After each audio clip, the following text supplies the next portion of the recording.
of the perfectly splendid work you've been doing since you came into the district. And I thought to myself, I know what the people round here are. There'll none of them go near him, and that's all the thanks he'll get.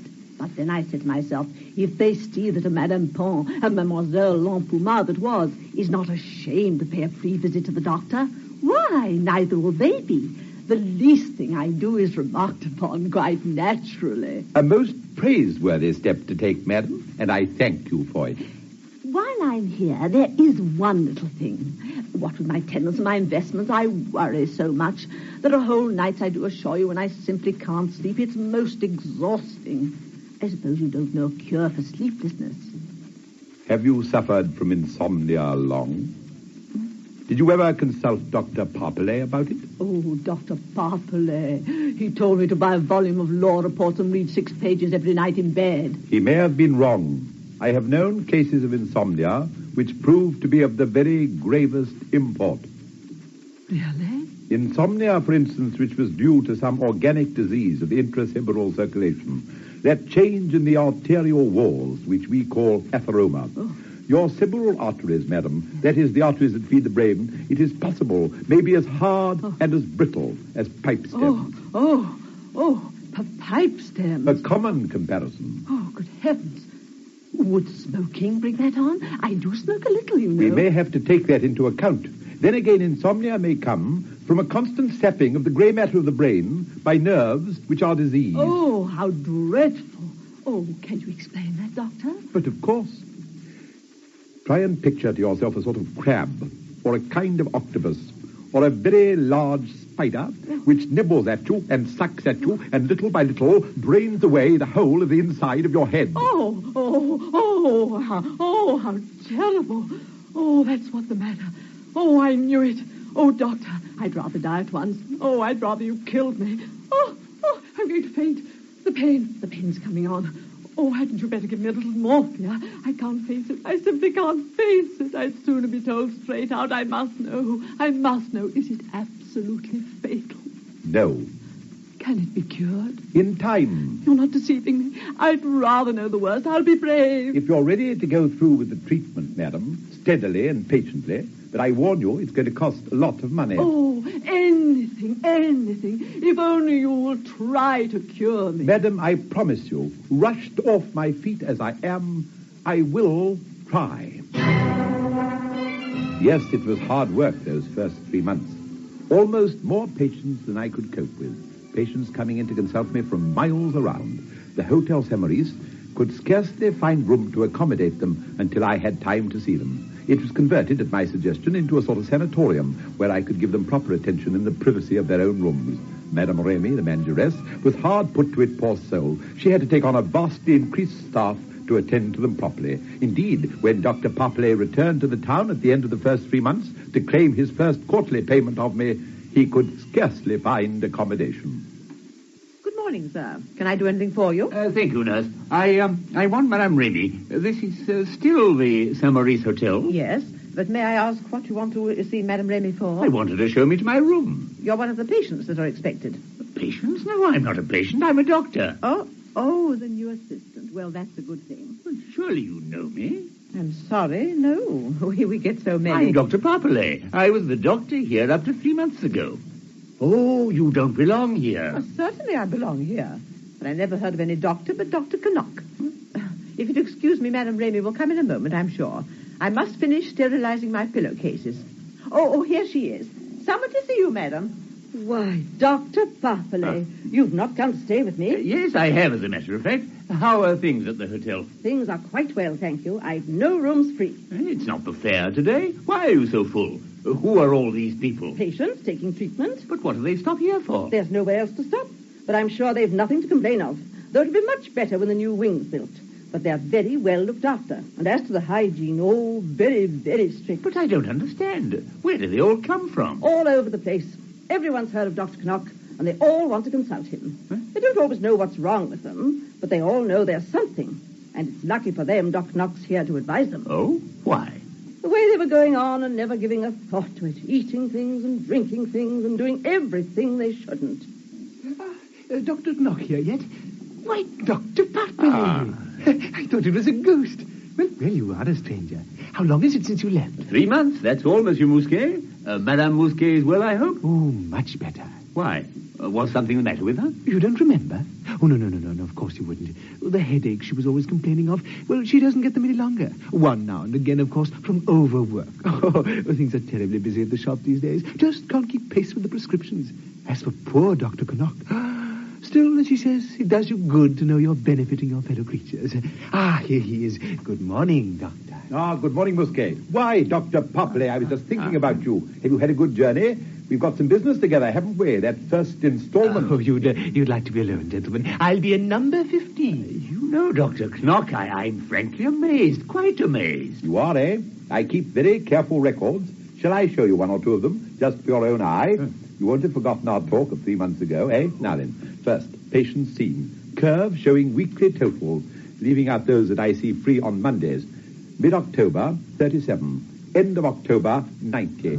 End of November, 128. End of December, well, that's not added up yet, but it'll be over 150. Now then, here's regular treatments. End of November, 121. End of December, that'll be about 250. You're making fun of me. But what is there extraordinary in that? We have 2,853 households in the district, and there are 1,502 incomes of over 12,000 francs. But how do you know that? Never mind, that took some doing. I spent all October on it. I see. Here in this town live some hundreds of people, a featureless, meaningless mass of humanity. What is my task? To rescue and resolve each one of them into a scientific individuality, into a medical existence of its own. I put a man to bed. I watch. I wait. Something will come of it. You can't put a whole town to bed. Why not? That remains to be seen. I believe I'm the only man among you that would put a whole town to bed and keep it in bed until I found out what was really the matter with it. Look at this valley below us. You see? The first time I stood at this window looking out, the morning after I came here, I wasn't overconfident, I can tell you. It didn't seem to make much odds whether I stood here or not. The whole place turned its back on me. But now, like an organist at his keyboard, I pull a stop, I touch a note, and from far off, the sounds respond. In 250 of those houses, we can't see them all for the distance of the trees, there are 250 rooms, and in each one of them at this very moment, somebody is testifying to the might of medical science. Upon 250 beds, those prostrate forms bear witness to life's meaning, and through me are made one with the great cause I serve. My dear friend, my colleague, I have something to suggest to you. What? A little country town is no use to a man like you. You need a city to work in. Let me hand over to you my practice in Lyon, my new one, and let me come back to practice here. Oh, no. I hardly think that would be a good idea, or acceptable to Saint Maurice. To Madame Remy at this hotel, for instance, or to Monsieur Mousquet, the chemist, for instance. No, I hardly think this is the place for you now. Stay for a day or two, by all means. I really think you ought to take a day or two's rest. You're not serious, are you? The way you said that, if I didn't know the ropes myself, your manner, the way you look at me, as if you saw right inside one. Oh, very well done indeed. It is interesting, for really, you know, I do it quite unconsciously. The moment I set eyes on a man, I begin to diagnose his case, whether I mean to or not. Forgive me, I don't want to make too much of it, but I've a reason for asking. When you say that I need a day or two's rest, were you in fun or were you...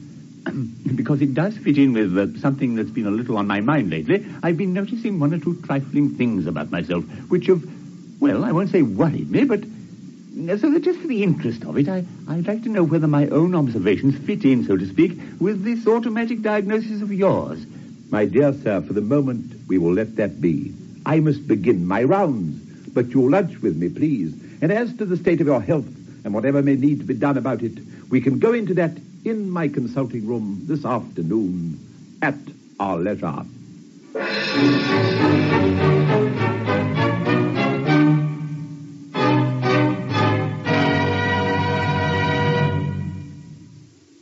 This is Ralph Richardson again.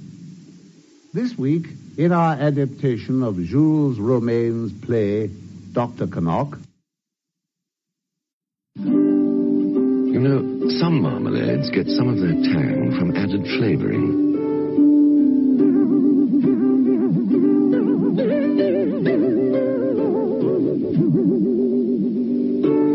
While Robert Richardson's Golden Shred gets all of its tang from Seville oranges.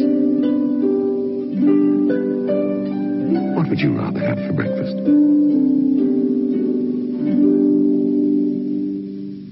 Compare Square Deal Surf with any other leading detergent and see how much more powder you get. Buy Square Deal Surf and get 18% more powder. 18% more whitewashing. Inside every Cape plum, there's a nice clean stone asking to be let out. There's a very sweet sound to Cape plums when you have them for afters.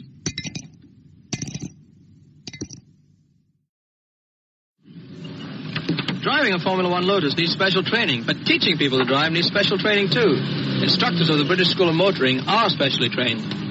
That's why last year alone, BSM had more than 250,000 successful pupils. If you want to learn to drive safely, confidently, and in the shortest possible time, just phone your local branch of the British School of Motoring. The Rocket Classic Radio Network, keeping the radio memories alive thanks to the sponsorship of John Paul Pet. Pet care with a salon pedigree. Tested on humans, but pH balanced for pets. Visit johnpaulpet.com today.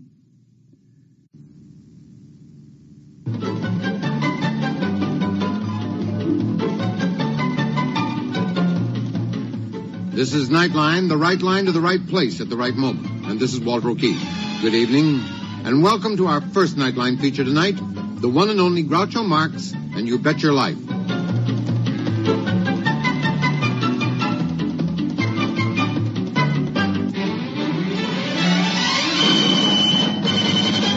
Here he is, NBC's master of the Quizmasters.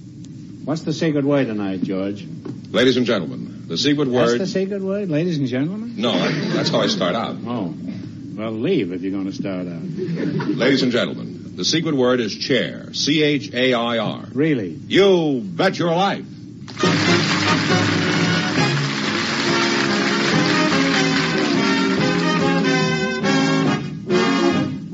The National Broadcasting Company presents Groucho Marx in You Bet Your Life, the comedy quiz show transcribed from Hollywood. Groucho meets our first contestants in just 1 minute. Happy birthday, Mary. Oh, thanks, Mom and Dad. And just look at that beautiful cake. I blew out all 15 candles. And here's your birthday gift. $100 savings bond. Oh, thank you both so much. I guess we should also wish United States Savings Bonds a happy birthday. They were born the same year as you. And each year, as we've added another candle to your birthday cake, we've had the pleasure of adding another savings bond to your future. Just as every candle makes the cake brighter, so does every savings bond add up to a brighter future for you. Why don't you add to your brighter future? Buy a United States Savings Bond on the payroll savings plan where you work, or buy them where you bank.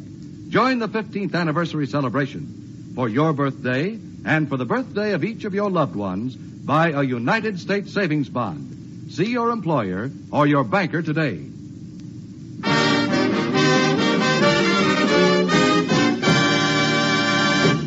Here he is, the one, the only...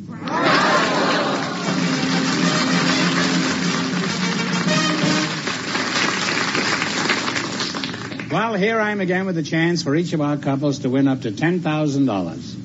And if any of them say the secret word, they'll win an extra $100. George, who's first? Muriel Forth and Aki Aliong are waiting to talk to you, so folks, you come in, please, and meet Groucho Marx. Welcome to You Bet Your Life. Say the secret word and divide an extra $100. It's a common word, something you find around the house.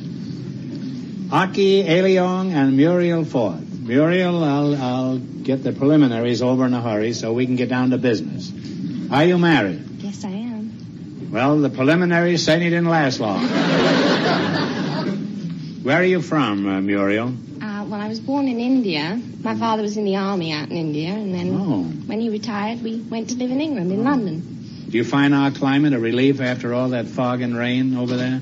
Yes, it's much better. Of course, my husband still comes home a little red-eyed sometimes. He comes home red-eyed?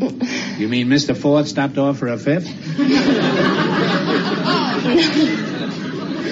No, I mean for the... Well, why is he red-eyed? What has he got to cry about? He's got a beautiful young bride? Thank you. The smog. It bothers Pretty him. blue eyes? Thank you. Flashing teeth? Lovely lips. That's as far as the train goes, kid. I'll get back to you shortly, Muriel. And if you weren't married, I'd get back even quicker than that. Your name is Aki Aleong? Aki Aleong. Aleong. What kind of a name is Aleong? Well, Aleong is an old Chinese name. Oh. And Aki is a Japanese name. Well, then you must be Korean, huh? Are you from China or Japan? No, sir, I'm from Trinidad. Well, east is east and west is west, and it sounds like to me like the twain certainly picked a strange place to meet. I know Trinidad is famous for calypso music, Aki, but I'm sure there must be more to it than that. What else is Trinidad noted for? Well, sir, we've got lots of oil, asphalt, and Angostura bitters. Oh, asphalt and Angostura bitters. That makes a pretty strong drink. I never tried asphalt and bitters. That's what I'm going to order next time when I have one for the road.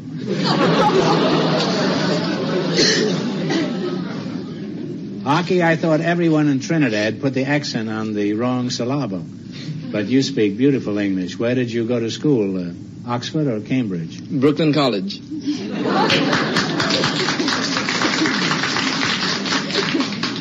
And that's the way they're talking in Brooklyn now? That town sure went to pot when the Dodgers pulled out. Muriel, you say you're married? Yes. I'm sorry to hear that.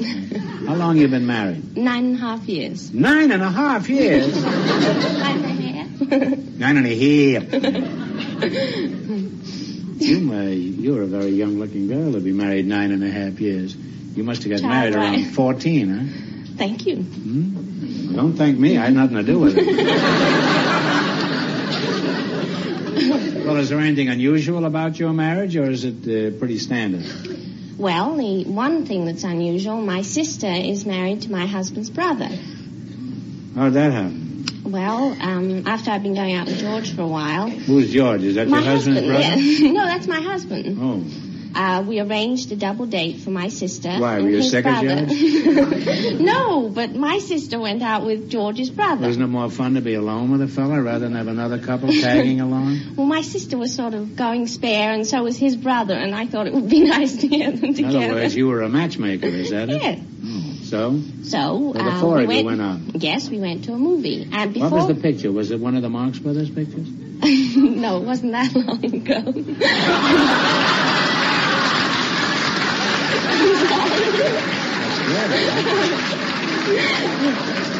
It was,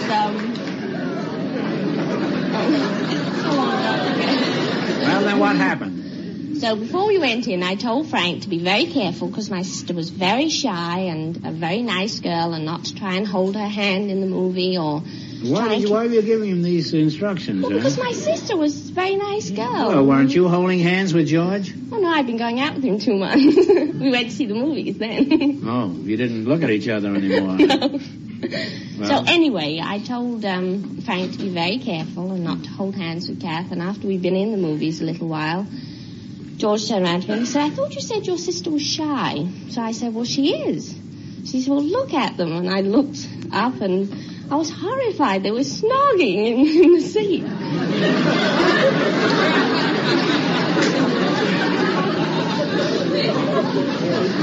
You say they were snoring in the seat? That must have been one of our movies, all right. Snogging. Oh, I thought you said snoring. No, I said snogging. Well, I guess if you want to snog, there's no place like a movie theater. Now, just what is snogging? Well, when you do it, you call it necking. No, when I do it, I call it reminiscing.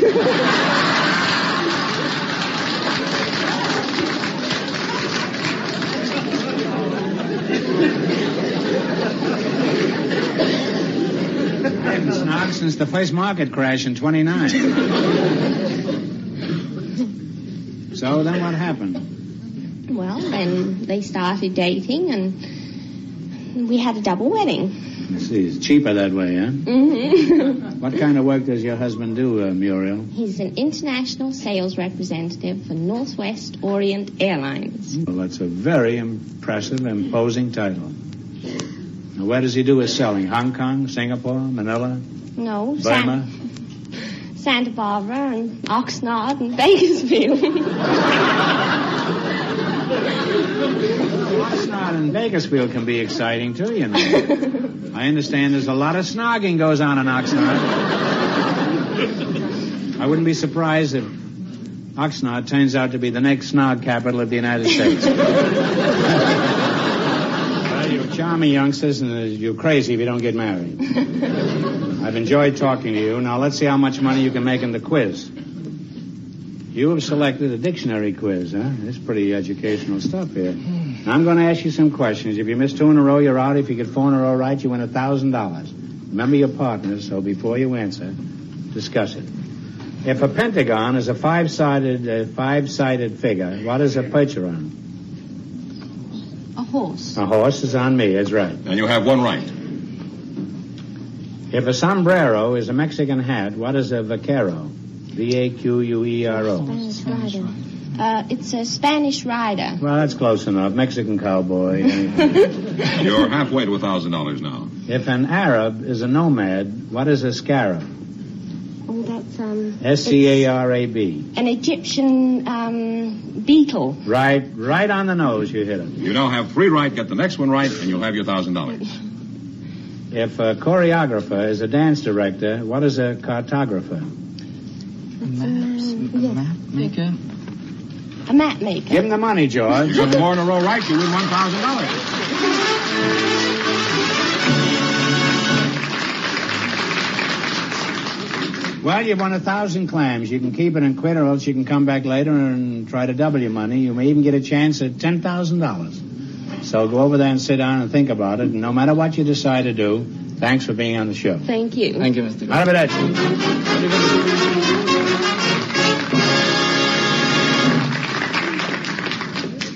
In just a moment, our second couple will join Groucho to play You Bet Your Life. Whenever you want things to be just right, be it here or there or day or night, You make it Pabst, 'cause Pabst makes it perfect. Yes, Pabst makes it perfect.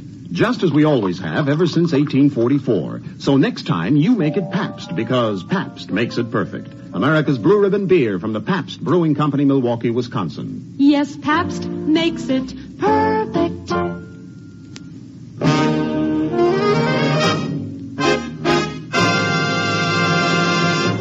Groucho, we have some special guests for you now. One of the truly great names of Hollywood, Mr. and Mrs. Francis X. Bushman. Wow. Would you Welcome please? to Your Bet Your Life. Say the secret word and divide an extra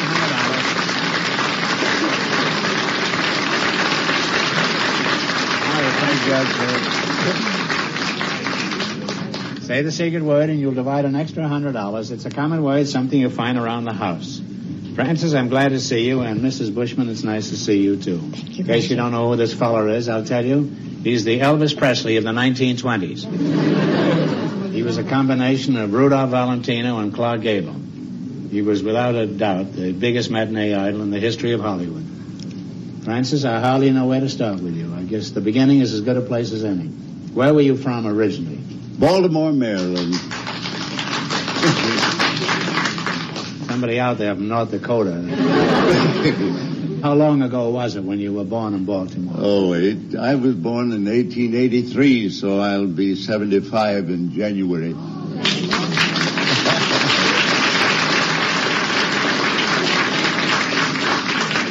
How many of you people out front remember Francis X. Bushman?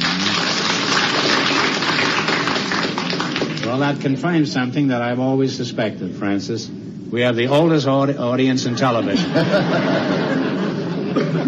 Now, Mrs. Bushman, I know his name, but what is your front name? Iva. Now, Iva, you know 35 years ago, every woman in America wanted to marry this chap here. How do you feel being married to one of the country's idols? Oh, it's wonderful. I'm still very excited about it, and I've been married a whole year. You've been married a year? Mm-hmm. You kids are practically newlyweds, huh? Just about. How did you meet him, Iva? Well, I moved into the house next door to him. Did you do this deliberately? Did you know he was going to be there? No, I didn't. That was just some of the good fortune that befell me after I was in escrow. How many years have you been in show business, Francis? 60 years. 60 years? Well, don't get discouraged. It takes time to become a big star. 60 years. That was even before they had movies. How did you start? Well, I started with lantern slides, and as you see, I'm ending up in television. Just the opposite with me. Now I'm in television. Next year I'll be in lantern slides. I wonder how I'll do when Pay Lantern Slides comes in. Now, Francis, you were the biggest star in Hollywood. How many pictures did you star in? Between 300 and 400. There was no way of determining. I think in the Marx Brothers, in our entire career, I think we did 18 pictures, and you did 400. Huh? That was before taxes took it all away, wasn't it? Huh? Yes. You must be worth millions, are you, Francis? Well, the Treasury Department at one time stated that I had made $6 million in 5 years. But that's what they said, huh? What did you say? Well, I said that I spent it, no doubt, in 4.5 years. Now, how about the women of the country? Didn't you get a lot of marriage proposals in those days? Well, I had to confess. Fan mail? You won't think me immodest if I tell you this. I may, but tell it anyhow. Well, you see, I was a symbol. They were in love with the symbol, I believe, and I, at one period, received 17,000 proposals. I got 300 once, but to get out of the country, mine was. You know, I've gone almost through the same thing. All my life, women have been throwing themselves at my feet. And after they tackle me, they usually hold me for the police. Well, don't you miss all this hoopla, Francis? All the big mansions and fancy cars and the fan mail and everything? Well, the play isn't over yet. No, it certainly isn't. Not the way you look. No. I think you're still in the first act. Well, they still recognize me and want my autograph and all that sort of thing. And as a matter of fact, I live for today, and I'm looking forward to the future. Well, that's a very sensible philosophy, Francis. I, on the other hand, am looking forward to tomorrow. Because tomorrow I make my last payment on my garbage disposal. It's been quite a grind, but that's all down the drain. Well, now, let's get on with the Bushman at hand, shall we? And you have selected as your category cities and small towns of the United States. So all those one-nighters you played, I'll bet you're pretty good at this, huh? I'll give you 4 cities or towns in a particular state, and you identify the state. Shake hands with a real actor, yes. George. How do you do, Bushman? This is Mr. Fenneman. Mr. Fenneman. Who's being discharged as soon as the performance is over. Now, if you miss 2 in a row, you're out. If you get 4 in a row right, you win $1,000. Remember, despite the fact that you're married, you're partners in this thing, so you discuss each one before you answer. Clear? All right, and what state are these places? Paragould, Pine Bluff, Texarkana, and Hot Springs. Moore says Arkansas. Moore is absolutely right. Arkansas is right, yeah. You have one right. Soda Springs, Gooding, Moscow, and Pocatello. What's the state? Idaho. That's right. You have 2 right. Tallulah, Baton Rouge, St. Bernard, and Crowley. What's the state? Louisiana. Louisiana is right. If you get the next one right, you'll have $1,000. Tombstone, Welton, Winslow, and Claypool. Winslow, Arizona. Arizona. You need to go no further, Mr. Bushman. You won $1,000. I think I played all those sounds. Yes, I have too. Now I can't go back, but you can. Now you won $1,000. You can keep it in quid, or else you can come back later and try to double your money. You may even get a chance at $10,000. So go over and sit down and think about it. And if we don't see you later, thanks for being on the show. It was nice seeing you, Francis.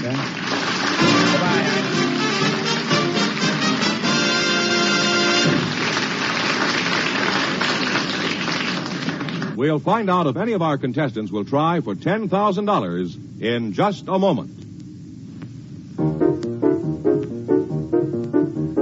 Music and fun. So you housewives won't be glum. In your kitchen. Going shopping in your car. Just turn the dial. And there we are. Dorothy, Skitch, and me. We're the NBC Best and Free. Dorothy Olson. I sing pop songs and songs with a folk tune ring. Darling. Skitch. Henderson is my name, and I lead the band of stars. That's my game. And me. I'm Bert Parks, and I'm MC. So tune us in wherever you are, in your home or in your car. We'll make your morning chores a breeze. Just tune us in. We aim to please. Enjoy 90 minutes of music and fun live on NBC Bandstand, weekday mornings over most of these stations. With music and fun. So your housewives won't be glum. In your kitchen. Going shopping in your car. Just turn the dial. And there we are. Dorothy. Skitch. And me.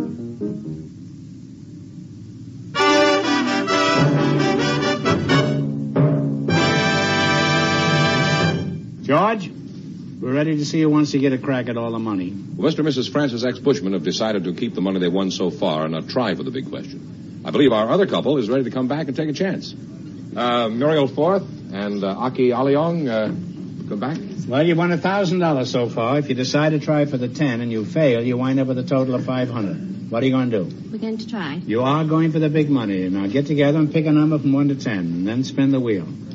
If any number besides the one you pick comes up, the question is worth $2,000. If your number comes up, the question is worth 10. What number do you want? 4. Give it a turn.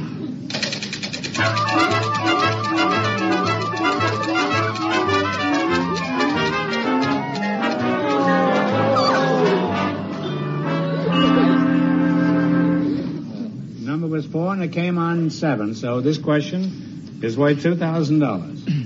The Mormon Church was founded at Fayette, New York, Fayette, New York, in 1830. For $2,000, who was the founder of the Mormon Church? Talk it over.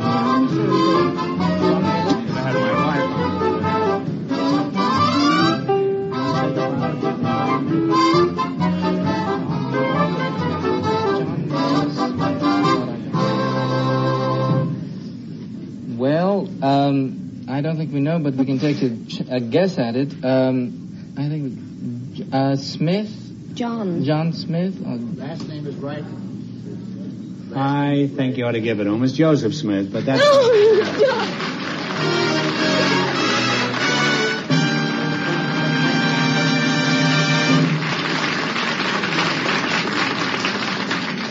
you won $2,000. What are you going to do with the money?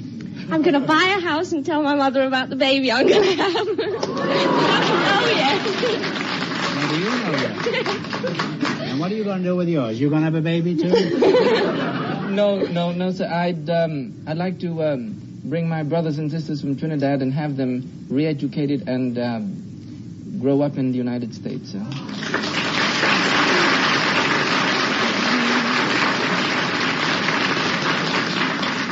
Well, Aki, if they're anything like you, they'll be welcome additions to our country. Thank you, sir. Congratulations, and thanks for being with us. You bet your life. Thank you so much.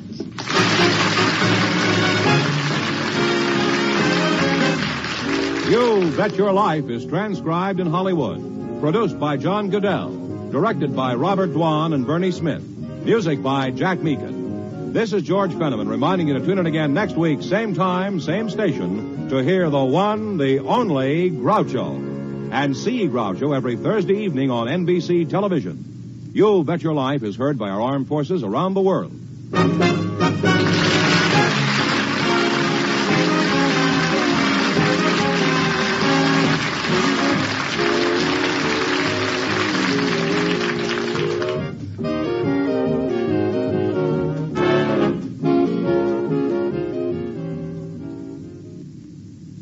Violinist Michael Raven appears on the telephone hour tonight on NBC.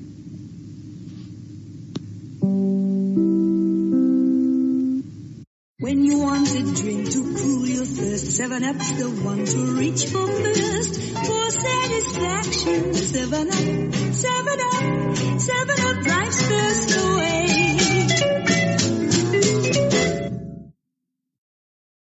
Here, do you know something? If you stop eating Bird's Eye beef burgers and eat these cheap ones, all right, you'll save Mum enough money to buy me a Leeds United tracksuit.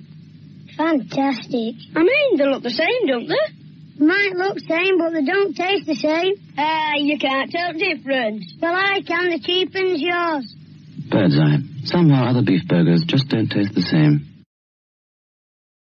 If you're paying this kind of money for a car, you'd want it to have a touch of style, legroom,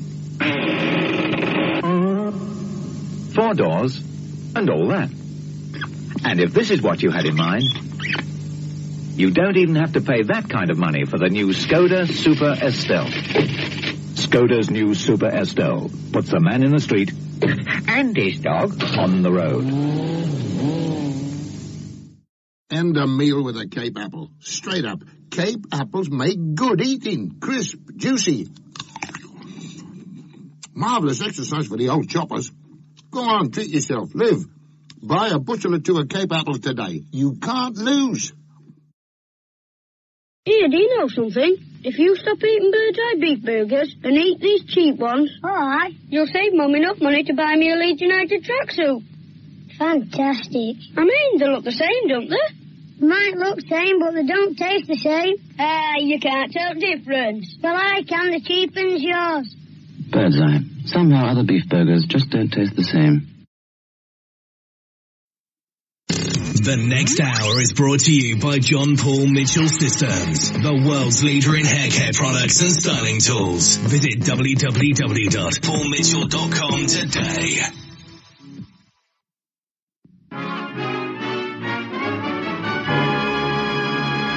The Harold Perry Show.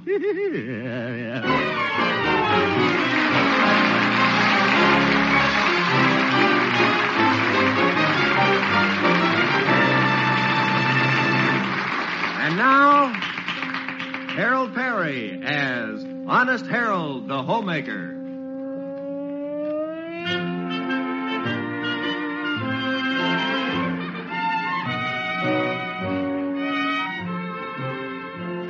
Well, let's look in on the little town of Melrose Springs this crisp December evening. Honest Harold, like the rest of us, is in that pleasantly dazed holiday condition. He is just recovering from Christmas in time to build up his strength for New Year's. Right now, he's bidding goodnight to his new romance, the lovely Theodora. Oh, this has been a wonderful week, Haroldy Waroldy. Sure has, Theodora. I've seen you every night. I just love the holiday season, don't you? Yeah. I'll never forget Christmas Eve when I gave you that wristwatch. You threw yourself in my arms and kissed me. Remember? Do I? Let's try that again, shall we? But, Harold, how could we ever recapture that special moment? Christmas, the wristwatch. Well, you sing Jingle Bells and I'll start ticking. Yeah. Oh, Harold. Oh, well, I guess I can wait. Tomorrow night's New Year's Eve. And you know what happens at 12 o'clock? All Lang Syne is kissing time. Harold. Yeah. You haven't told me where we're going New Year's Eve. I want to wait and surprise you. I won't tell you till tomorrow. All right, Teddy Bear. Theodora. Yes. How about a little kiss? Now, Harold, you'll have to wait till New Year's Eve. Oh. Isn't it strange, Theodora? New Year's Eve comes at different times all over the world. Why, right now, probably it's New Year's Eve in Honolulu.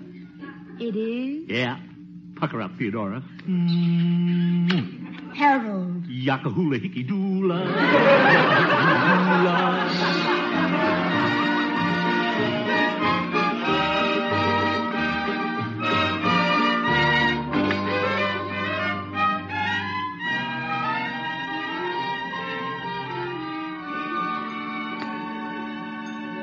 Harold, you're not eating your breakfast. Huh?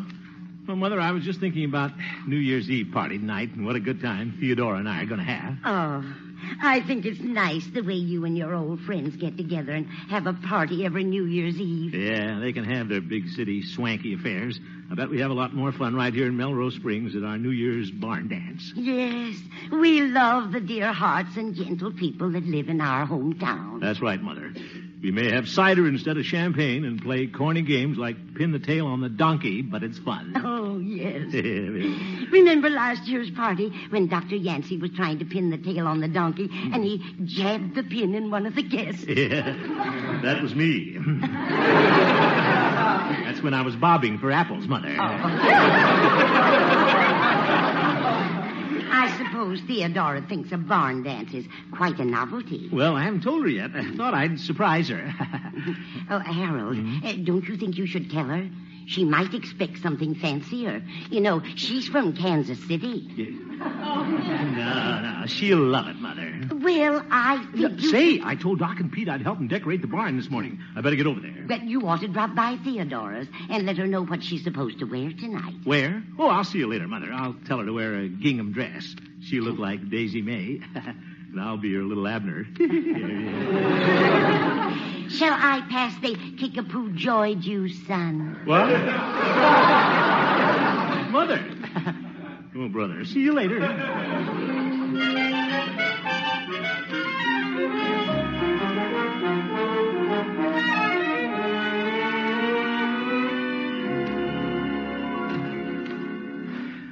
Doc and Pete should be out here in the barn. Hello, Doc, old friend. Oh, hello, Harold. Where's Pete? Oh, he's downtown getting the bunting. The bunting? Oh, say, the barn's starting to look fine, Doc. You must have done a lot of work this morning. Oh, not so much. All I did was tack up the streamers, make the sign. Okay, Doc. Mix the potato salad, buy the cider. Yeah, that's great. Slice the hot dog rolls, tune the musical chairs. Yes. Well, I bet we're going to have a lot of fun tonight. And Theodora's just going to love it. Apple bobbing, square dancing, sack racing. Just think. Maybe the two of us will be in the same sack. I didn't know you cared, Harold. Not you, Doc. Theodora. Oh. Well,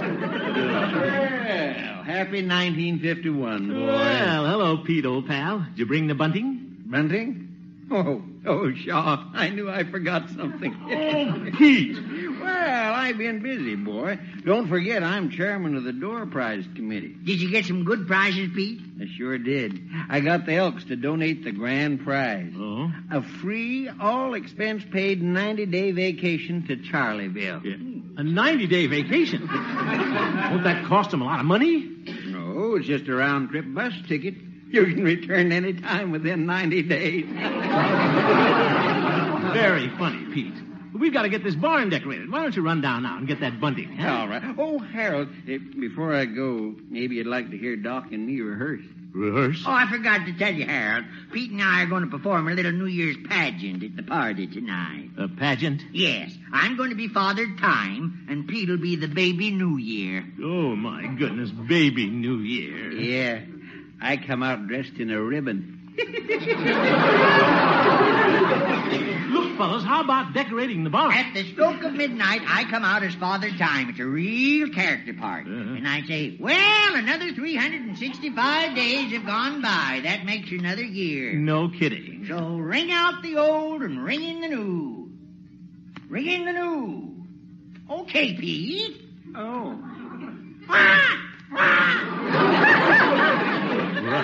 Oh, what was that? Aha! 'Tis baby New Year.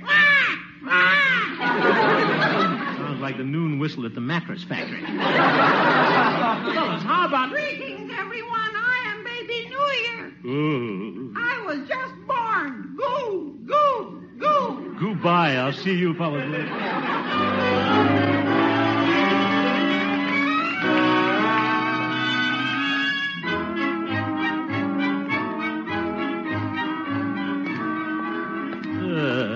Pete. I am baby New Year. Horrible actors, but nice fellas, though. Yeah, we're going to have a swell time tonight.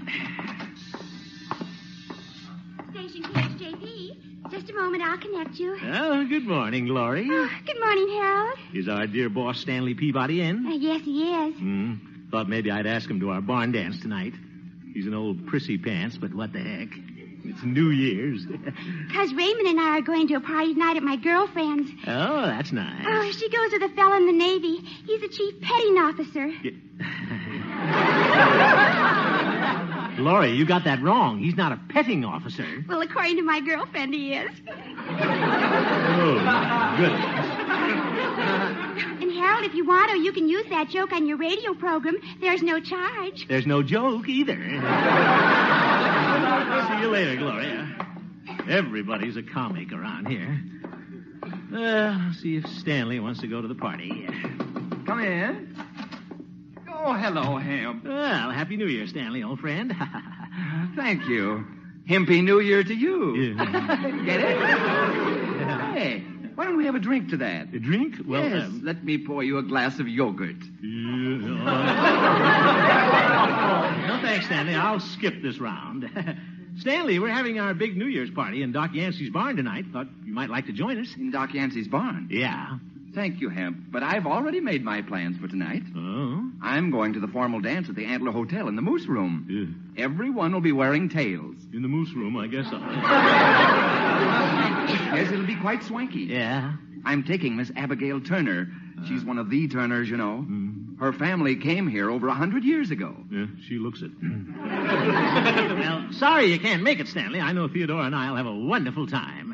You mean Theodora consented to go to this barn dance? Well, I haven't told her yet, but I know she'll love it.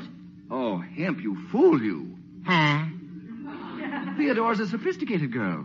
To her, New Year's Eve means formal dress, dinner, imported champagne. Well, our cider's imported from Charlieville. Taking Theodora to that hayseed affair. What? How can you be such a hick? I hate him.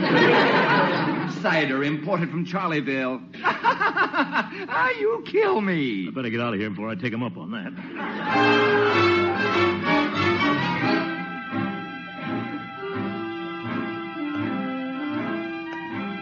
Old Peabody can't scare me. I'll bet Theodora will love that barn dance. What if it is corny? I'm a little corny myself. That's the kind of a girl I want. One I can settle down with and raise little corn muffins. She's from a big town, though. Kansas City. They have storm drains there. Well, I'll kind of fish around and find out. Hope she's in. Who is it? It's Harold. Have a chair. I'll be right there. What am I worried about? She's corny, all right. Hello, curly lashes. Curly lashes. Hello, Theo. Oh, I bet you came over to tell me where you're taking me tonight. Well, you see... Come on now. Tell Theodora. Theodora, how about playing a little game first? We played Spin the Bottle the last time you were here. That's when I brought the loaded bottle. No, this is a word game called association, Theodora. You find out what the other person is thinking. Oh. I mention a word to you, and you say whatever it makes you think of. Are you ready? Well, all righty. Good. New Year's Eve. Pheasant under grass. Oop. We're having hot dogs under relish. Let's try it again, huh? New Year's Eve. Champagne in a bucket. We're having 7-Up in a tub. Try it once more. New Year's Eve. Swanky supper club. Oop. White tie and tails. Zeef. Maybe I can trap her. Barn dance. Tennessee Ernie. Zoink. Now, Harold, tell me, where are you taking me tonight? Antler Hotel, Moose Room. I'll be the third moose from the right.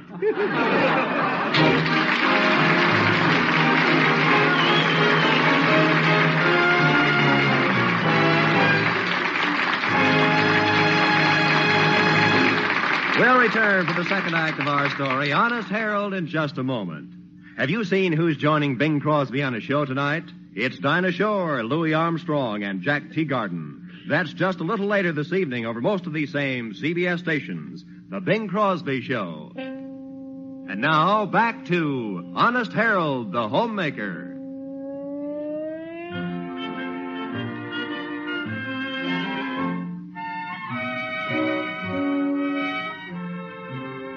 Well, it looks as though Honest Harold's Happy New Year isn't going to be so happy. For the first time, he isn't going to see the new year in with his old friends. Instead, he has talked himself into stepping out at the Antler Hotel to make an impression on the lovely Theodora. It's afternoon now, and we find Harold dejectedly returning home. How am I going to tell Doc and Pete I'm not coming to the barn dance tonight? Fine friend I turned out to be. I'm a cad. Deserting him on New Year's Eve. Running around in moose tails. Is that you, Harold? I don't know, Mother. Well, did you see Theodora? Yeah, I did. Is she happy about where you're taking her tonight? Oh, yeah, she's very happy. Oh, you two will have a wonderful time. And maybe Theodora will pin the tail on the donkey. She did. Oh, Harold, you just got a phone call from Dr. Yancey. From Doc? Yes, he thought your feelings might be hurt because you're not in the pageant tonight. Wasn't that sweet of him? I can just see the three of you at your New Year's party tonight, your arms around each other singing, "Should old acquaintance be forgotten, Mother! And never brought to mind."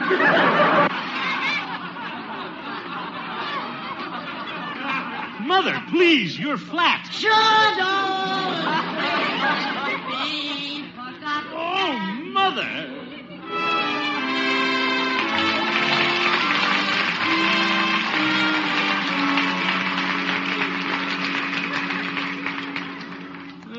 Guess I better drop in and tell Pete I can't come tonight. Might as well get it over with. He'll understand, I think. Hello, Pete. Howdy, boy. Pete. Harold, if you want to take my part in the pageant tonight, it's okie dokie with me, old friend. Here's my ribbon. Oop.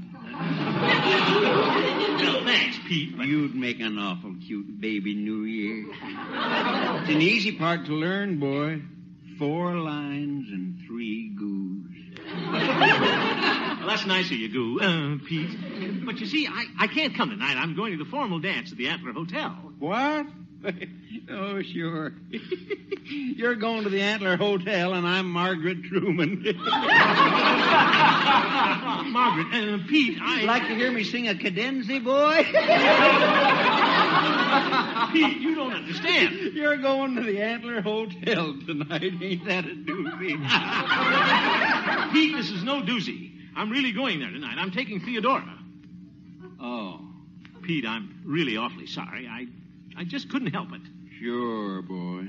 You know I really want to be with you fellas. Sure, boy. Harold, it's a good thing I ain't Margaret Truman. I'd tell my father on you.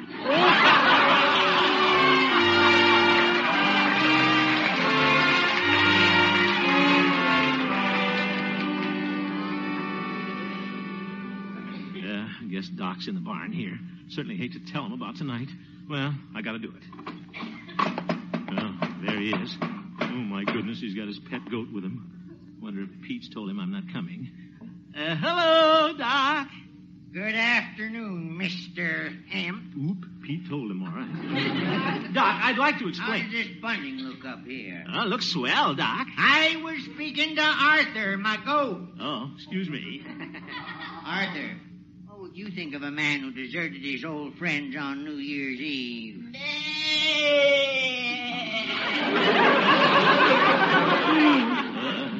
Yeah, you sure bleated a bibful, Arthur. Doc, will you listen to me? If you don't mind, I'm very busy right now. Arthur, do you like the way I've hung the bunting? Well, that's very sweet of you, thank you. Doc, I want to come. Arthur, I bet you wouldn't desert your fellow goats and try to horn into high society. Horn in? Now, wait a minute. No, sir. You wouldn't be off somewhere dining on caviar. You'd be right here with your old friends, munching tin cans. Doc, I'd munch tin cans. I mean, I'd like to be here with you fellas tonight. You know that, don't you? Doc, old friend, don't you believe me? Say something. Not you, Arthur. That was me, Harold. And that was me. Goodbye.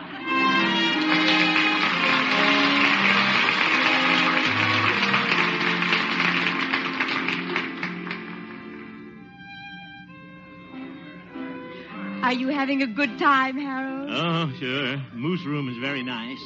Wonder what the fellows are doing at the barn dance. You waltz beautifully. Yeah, thank you, Theodora. It's a good thing. Guess it's all that orchestra knows. They played 3 o'clock in the morning 3 times, and it's only 9:15.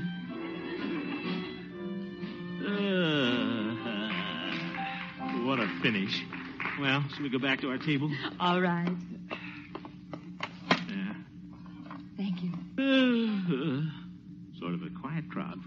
believe, isn't it? Yes, it is. Look at that fellow in the corner there with a big chin. He has mood for an hour. Harold, that's a stuffed moose. I thought he was sitting kind of high. Harold, are you sure you're having a good time? Good time? Oh, sure. I'm having... Oh, my goodness. What's the matter? Stanley Peabody coming with his girl. I don't want to get stuck with prissy pants. I'll duck down so he won't see me. Oh, Harold. Oh, hello, Theodora. Hemp, what are you doing under the table? Under the table? I was looking for the thing.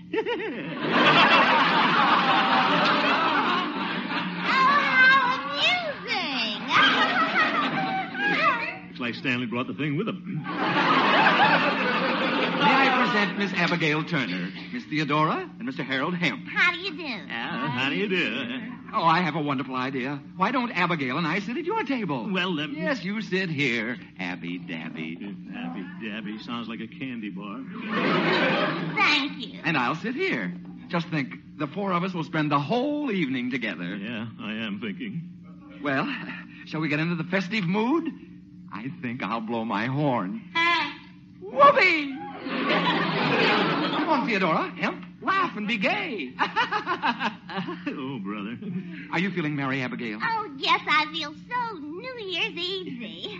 I feel like singing that new popular song. Oh, the music goes round and round. Ho, ho, ho, ho, ho, ho, ho, ho, ho.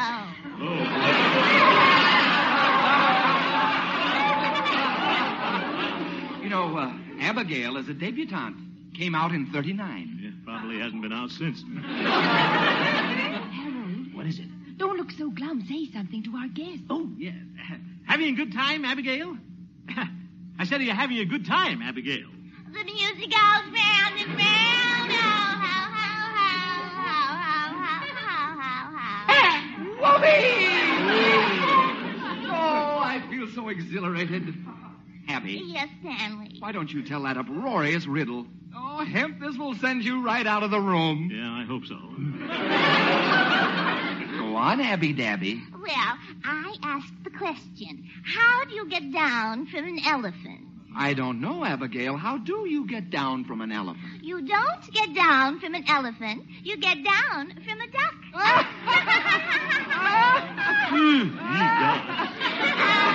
The music goes round and round. Whoopee! Stanley, not in my face. 3 o'clock in the morning. I love that piece. Yeah, the orchestra must love it, too. Well, Theodora, should we dance? Hemp, suppose I have this dance with Theodora and you and Abigail can get better acquainted. But come on, Theodora. Well, all right. But excuse us, please. Theodora, do you like to twirl? Oh, Mr. Hemp, isn't it fun? Yeah, the music goes round and round. Oh.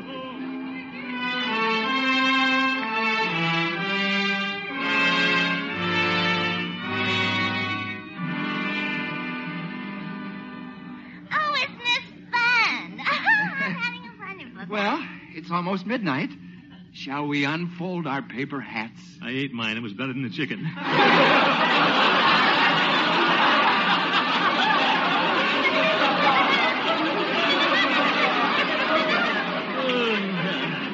Did you say it was almost midnight? Almost. Wonder what the fellows are doing at the barn dance. Oh, the orchestra is getting ready to play, Stanley. Oh, good. Oh, good. Abigail, shall we dance this one? Oh, I'd love to.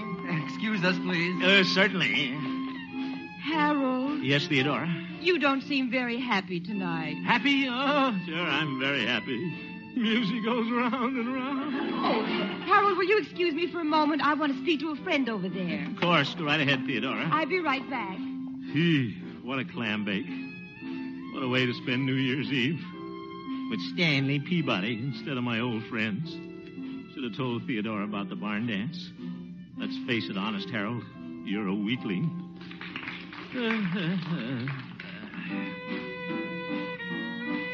Well, they do know another song.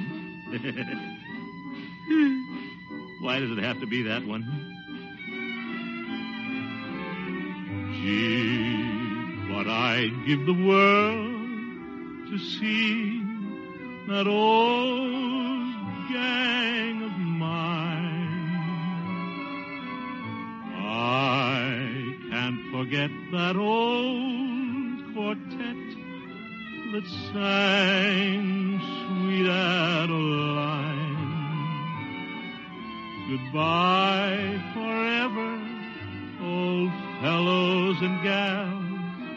Goodbye forever, old sweethearts and pals. God bless 'em. Gee, but I'd give the world to see that old gang of mine. Yeah, that's where I ought to be, with my old gang, with Pete and Doc and Arthur the goat. And that's where I'm going, right now. Why, Harold, what's the matter? Theodora, I'm sorry, but I'm going. Going where? To the barn dance. Should have gone there in the first place. But I knew you wouldn't want to go to a corny party like that. Oh, Harold, why didn't you ask me? Huh? I wondered why you wanted to come here instead of spending New Year's with your friends. You did? And I'd love to go to your barn dance. You would? Well. Oh, him. Oh, Stanley. Whoopee! New Year's comes but once a year. You said it, and we're not going to spend it here. Come on, Theodora.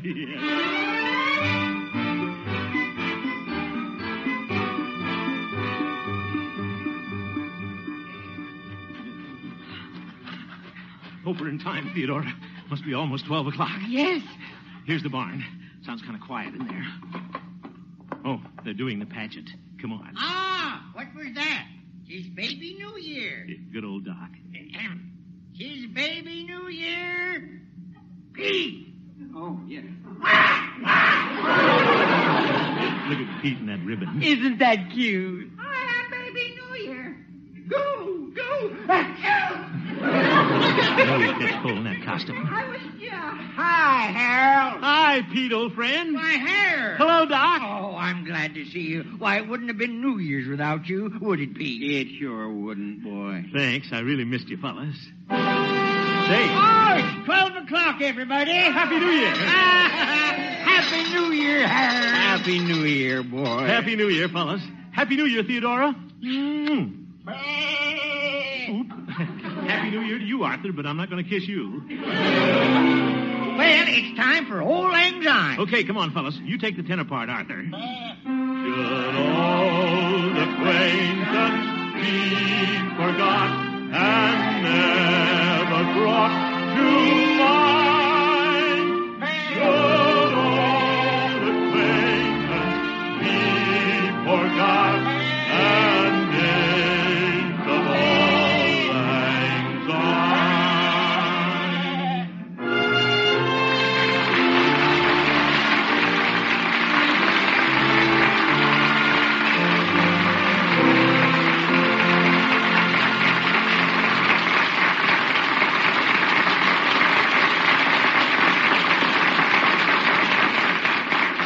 I know that all of you listening in tonight are anxious to hear about our Operation Santa Claus venture to Travis Air Force Base and what happened to the thousands of gifts you sent in. I have a wire from Colonel Kelly, commanding officer, that I'd like to read to you. Quote, your recent gratifying personal appearance at Travis Air Force Base will long be remembered by all who saw you.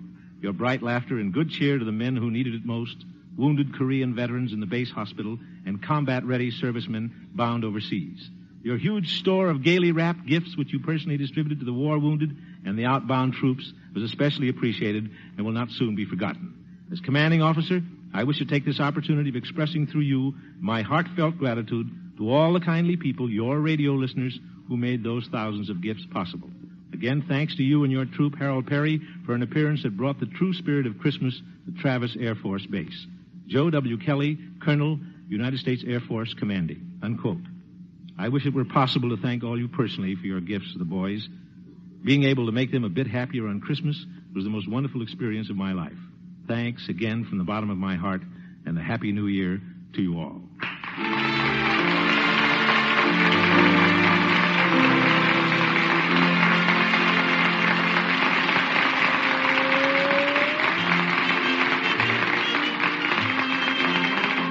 You have just heard the Harold Perry Show, Honest Harold. The supporting players tonight included Maury Alden, Jane Morgan, Parley Bear, Olin Soule, and Mary Jane Croft. and featured Gloria Holliday as Gloria and Joseph Kearns as Old Doc Yak Yak. Norman MacDonald directed, and the music was composed and conducted by Jack Meakin. Pretty, too, wasn't it? Honest Harold, created by Harold Perry, was written by Gene Stone, Jack Robinson, and Dick Powell. Good writers. Yes, and remember, the Rose Bowl game between Michigan and California will be broadcast next Monday, New Year's Day, exclusively over most of these same CBS stations. Stay tuned now for the Bing Crosby Show, which follows immediately on most of these same CBS stations. This is Roy Rowan speaking.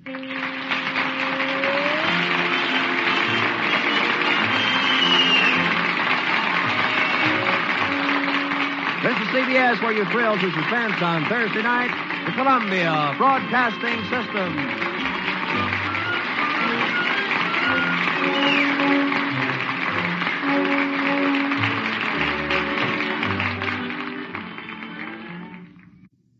Classic shows from the golden age of radio. This is the Rocket Classic Radio Network.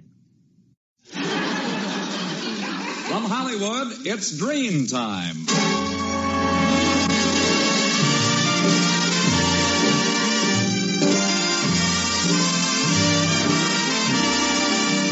Ladies and gentlemen, the makers of Dream Shampoo are pleased to present the 11th in a series of new programs written by Phil Rapp, produced by Carlton Alsop, and starring Don Amici. Blanche, why don't you let me sleep, huh? Danny Thomas, and Frances Langford, who sings...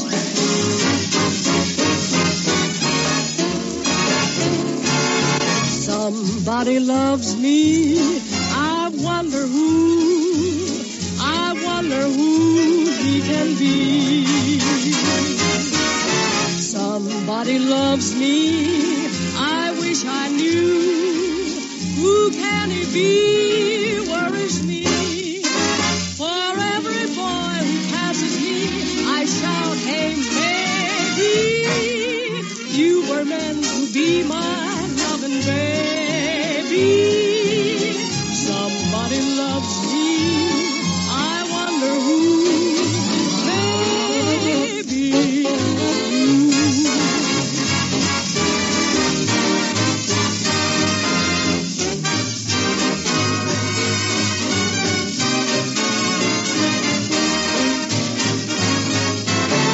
Somebody loves me, I wish I knew. Who can it be? Where is me? For every boy who passes me, I shout, hey, maybe you were meant to be my loving baby. Somebody loves me, I wonder who.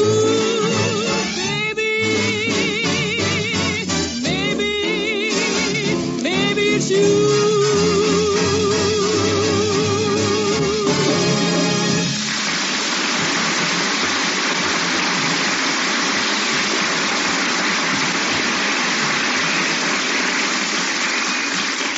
Not 50%, not 75, but 100%. Yes, it's 100% true. Dream Shampoo reveals all the sparkle, all the sheen, all the dazzling brilliance of your hair. Never before, Dream, could any shampoo leave your hair so lustrous. Now, that's because Dream is not a soap shampoo. It never leaves dingy, dulling film on hair to hide its natural beauty. And what's more, Dream does not dry out your hair.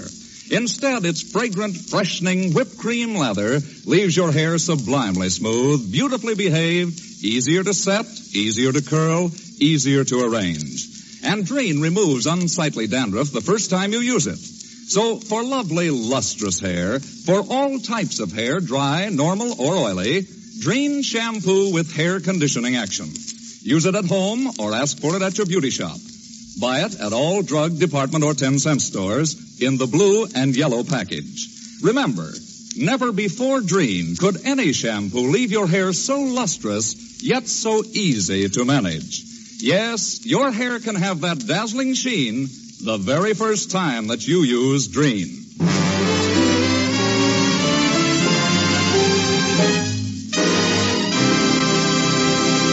And now here is your host for the evening, Don Amici.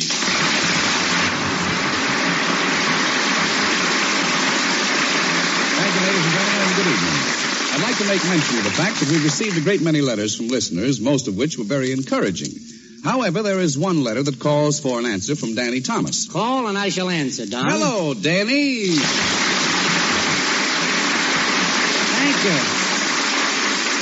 Thank you. What's the gist of the note, Don? Well, it's just this. The writer, a lady of middle age, I should guess, suggests that you sing a serious song now and then. Well, her suggestions may be well meant, Don, but serious songs are for serious singers. No question about it. A man has to be trained in the art of delivering a ballad. No question about it. And I'm a comedian. I said I'm a comedian. Seems to be a question about it. No, not in my mind, Danny. But this lady has an idea that you shouldn't be facetious all the time. She thinks jokes are cheap. She does, huh? Wait till she has to buy a few. At any rate, the letter is very complimentary, and she goes so far as to compare you with Al Jolson, possibly the greatest entertainer of all time. No question about that. She wants to know why you don't sing the kind of songs he did. Well, you just don't write tunes like that today. Besides, Jolson had a wonderful gimmick. Gimmick? Weenie. Squeeze. That's a songwriter's jargon for trick. Oh. Look, he sang about his mother, his kid Sonny Boy, and his home in Alabama all in one season. That's pretty powerful stuff, kid. That's quite a gimmick. I mean, what have we got to sing about? You know we can't sing about mother. We'd be called corny. After all, you got to remember, this is the atomic age. Oh, we're a sharp, brilliant people. I mean, we're so much more brilliant than our forebears, we now know how to destroy ourselves 50 times as quickly. Yeah, you have a point, Danny. So what can we sing about and be up to date? Schizophrenia? or maybe kleptomania? Can you imagine singing a song called A Pretty Kleptomaniac is Like a Schizophreniac, but the malady lingers on? I never heard of that one. Or maybe you'd like me to sing about that new medical discovery, sulfa-hya-thia-para-penicillamide. What a medicine that is, brother. Great, huh? Great. They haven't found a disease for it yet.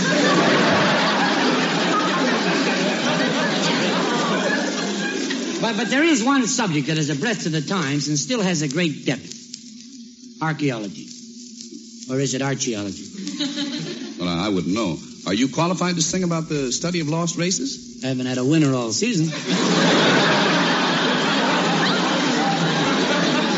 But Don, would it shock you if I told you I took a special course in archaeology at Cairo Prep? No. Yes, sir. I'm a graduate archaeologist. Or is it Archie? Why don't you call Duffy's Tavern? I'll do that. Now, as soon as I received my diploma, the entire graduating class was sent to the Egyptian desert to search for relics. The second day out, I unearthed a priceless old vase. Or is it vase? Either is correct. Or is it either? Well, the third day while I was snooping, that's right, snooping, around the pyramids, I found an unopened crypt. A crypt? Crypt. It was full of ossified sand crabs. And what did you do? I crept into the crypt, cribbed a crab, and crept out of the crypt again.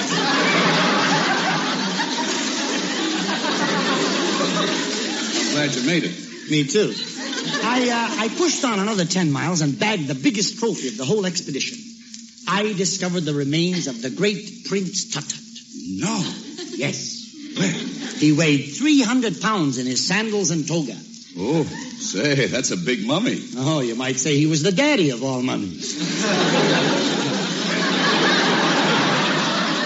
There he was, shrouded in his wrappings and covered from head to foot with precious gems, lying inside this weird Egyptian tomb. Sphinx? A little. But what can you expect? I mean, what can you expect from a man who's been dead for 3,000 years?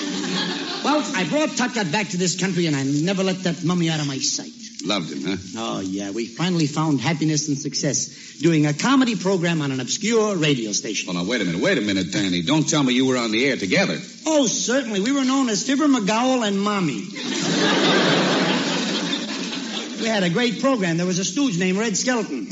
Skeleton? Yeah, and the announcer was H.V. Corpsenborn. It was a ghost-to-ghost hookup. Sounds pretty gruesome. Well, we were broadcasting from Death Valley. As a matter of fact, I'm glad that's all over with now. Tut was very happy until another station went into competition with us and put on a program called Zombie for a Day. Know the show well. Oh, you know it? Oh, yes. You've heard it. That's great. I haven't. We lost all of our listeners, and Tut-Tut couldn't stand the disgrace of the failure, so he ran away. Oh? Oh, you poor kid. You lost your mummy. Yeah.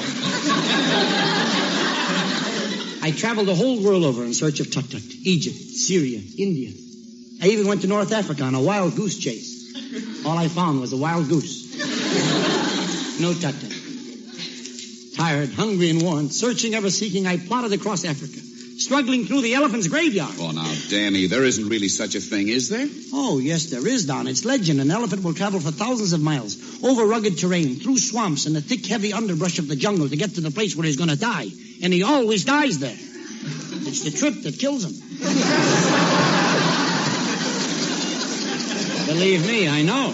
Well, tell me, did you ever find Tut-Tut? Yes, Don. I finally came across his hiding place, but I just didn't have the heart to dig him up again. Well, why not? Well, I knew he had finally found true happiness because I saw a large tomb and a middle-sized tomb and a little tomblet. And not wishing to cause a tumult over the tumult, I decided to go away, leaving Tut-Tut in his happy married life. And so, Don, I want to sing a song that's near and dear to my heart. And this shall be my answer to the lady who can't forget Al Jolson. A caterpillar is a thriller to a caterpillar. The flowers and the bees are very chummy. A cricket has a thicket where he serenades a cricket. But a man's best friend is his mummy. A beaver can increase the fever of another beaver. A puppet dreams about a wooden dummy.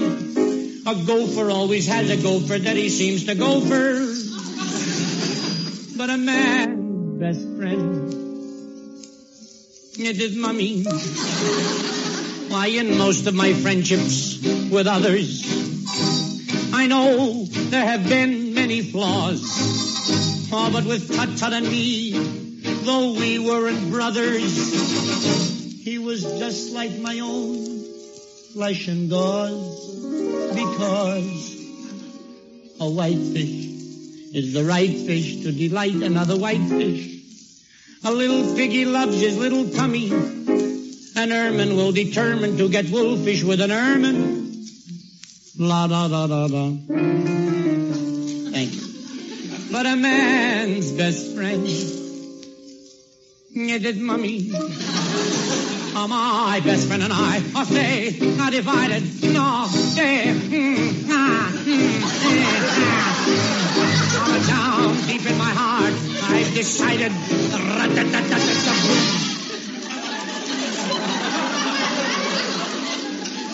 To make every day a mummy's day. A turtle who's a flirtle find excitement with a turtle. A little lamb adores his honey lammy. A sea bass who's a he bass loves a sea bass who's a she bass. La da da da da. Now I don't intend to offend the mammy down in Alabama, but a man's best friend right to the end is his mummy. Sorry, Jolson, not his mammy.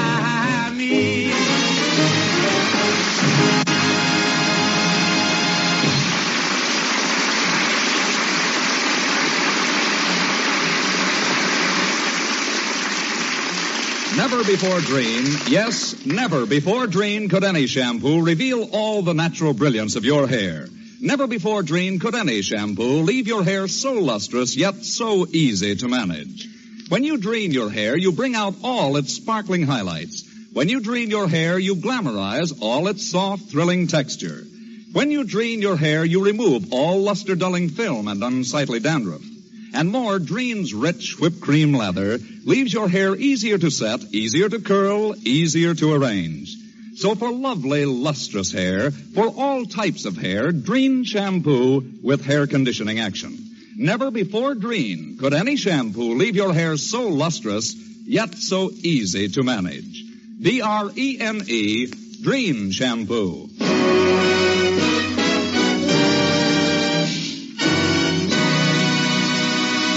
Ladies and gentlemen, during a recent overseas tour, my wife, Rosemary, sent me a little idea for a song that we thought was very nice.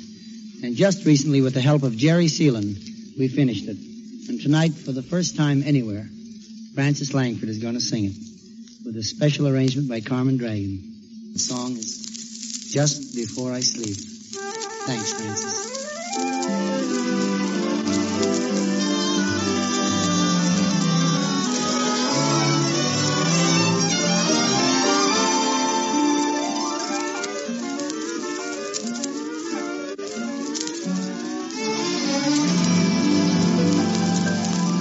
Just before I sleep, I pray for you.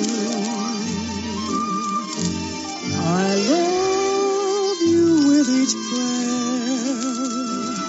I say for you. Although I know I've lost you, I keep your picture near me and whisper words of love to you. What a pity you don't hear me. Every time I dream, it's you again. Every time it's you.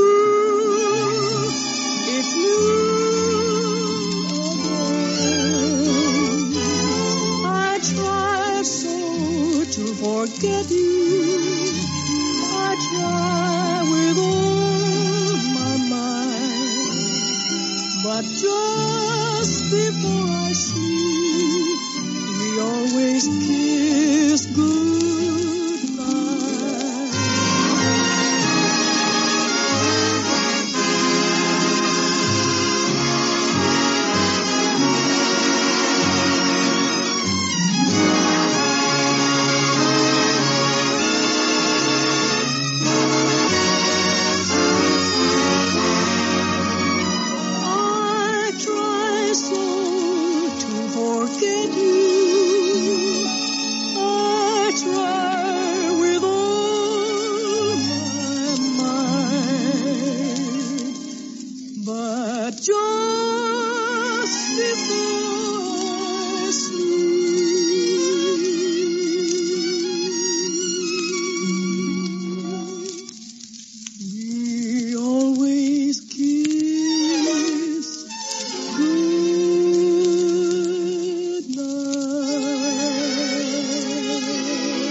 Francis Langford as John and Blanche Bickerson with Danny Thomas as Brother Amos in The Honeymoon is Over.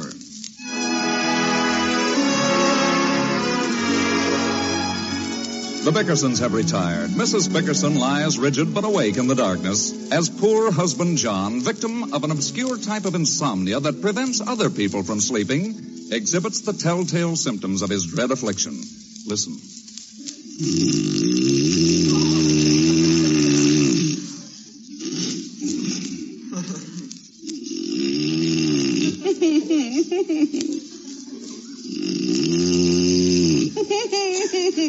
It may be funny to him, but it's not to me. John, cut it out. Cut it out, Blanche. I'll lose my mind if you don't stop that giggling. What's the matter with you? What's the matter, Blanche? You sound like a tickled schoolgirl. What are you dreaming of? Tickling schoolgirls. John. What? What'd you say, Blanche? I simply won't stand it another night. Living in this house is becoming unbearable. Let's move. John, I swear I'm at my wit's end. How long do you think a person can go without sleep? I've been doing it for 5 years. John Bickerson, we've been married for 5 years. Amazing coincidence. Good night. Don't you good night me, you big sleeping pill. Why don't you have some consideration for me? Well, what do you want me to do, Blanche? When you were sick last year, did I say that? Didn't I sit up all hours of the night nursing you? Didn't I? Yes, you did.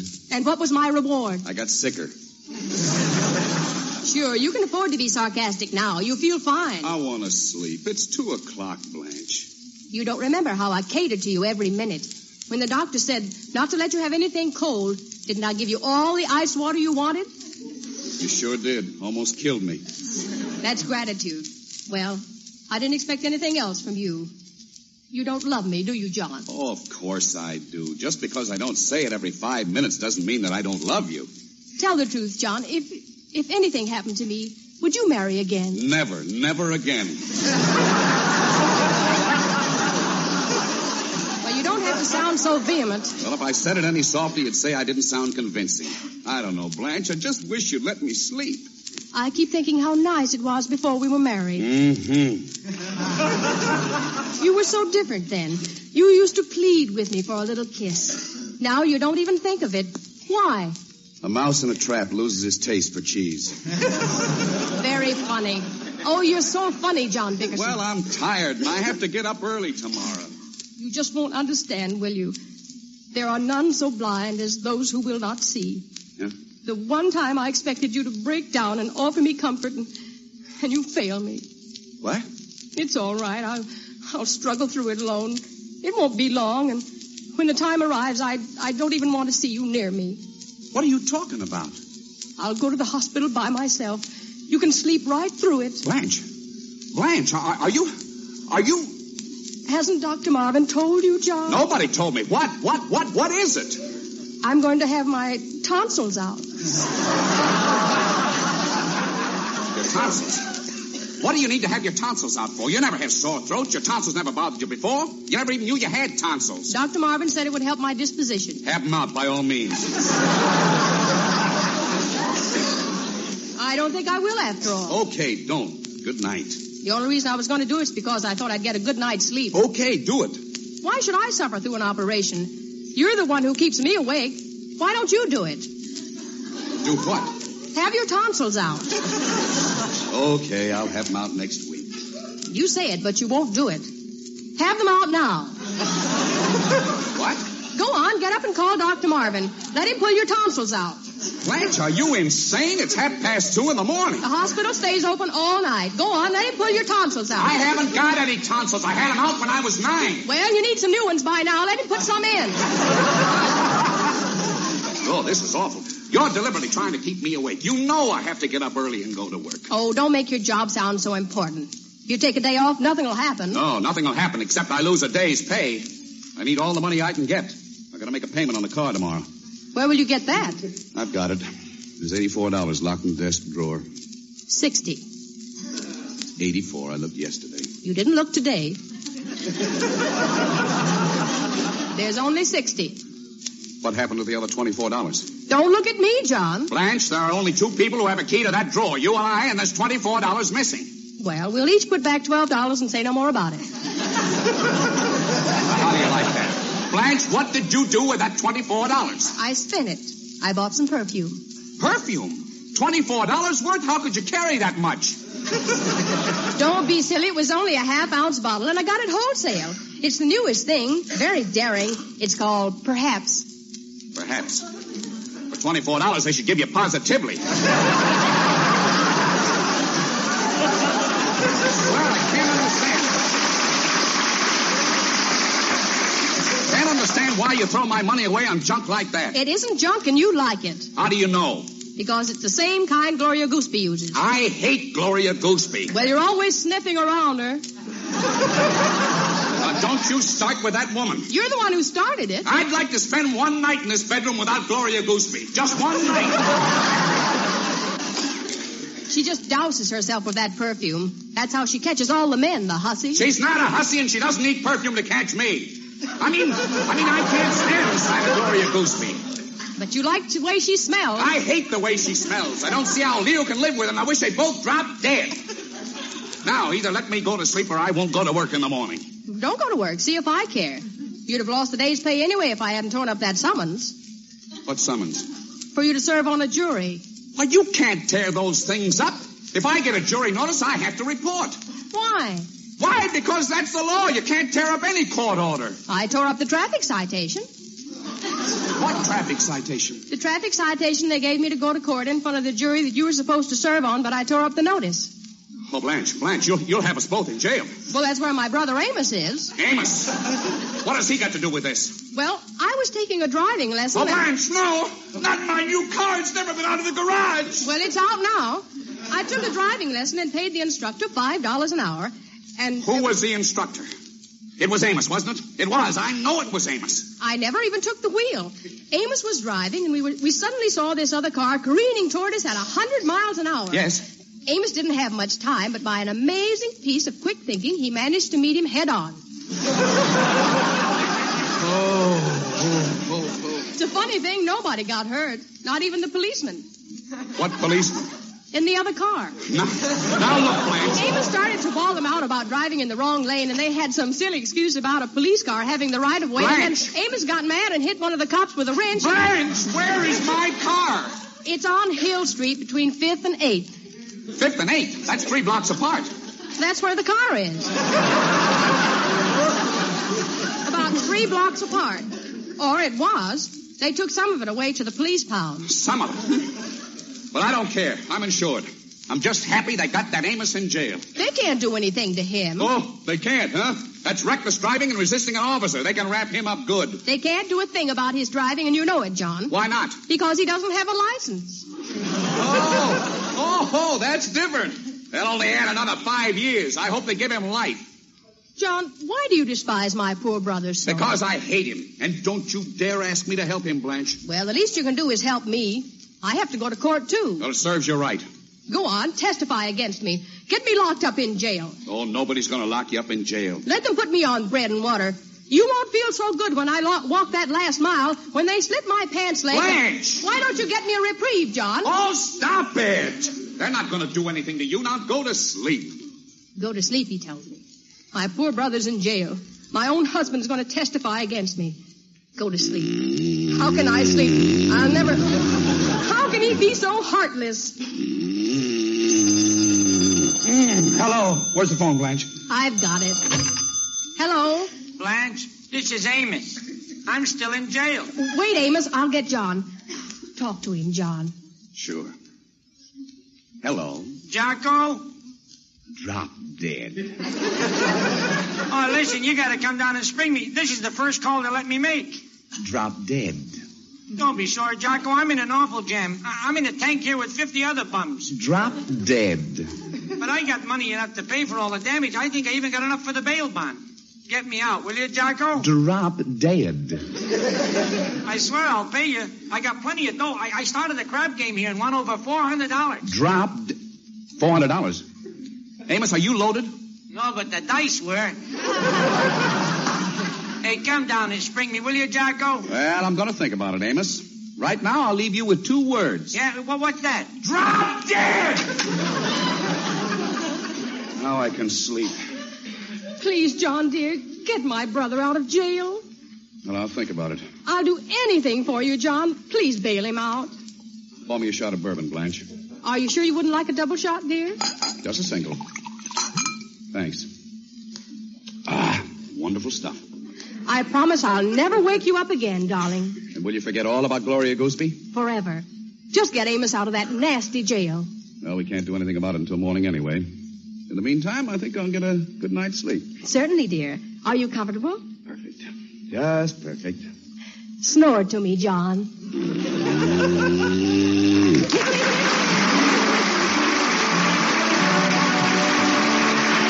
This is Toby Reed reminding you, never before dream. Yes, never before dream could any shampoo reveal 100% of the natural luster of your hair.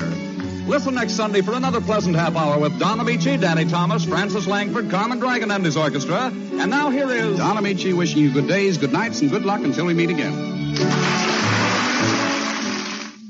Everybody's talking about Dreft, the greatest dishwashing discovery in 2,000 years. Dreft, D-R-E-F-T, Dreft. Procter & Gamble's sudsing miracle. It gets dishes so clean they shine even without wiping. Yes, it makes even glasses sparkle like jewels.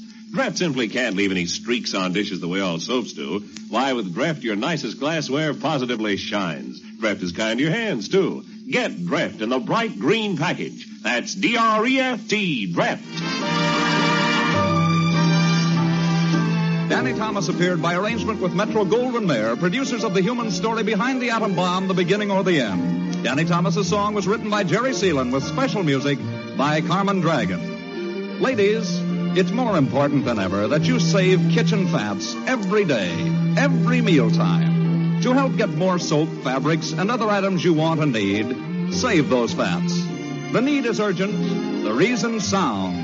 And dealers now pay more per pound.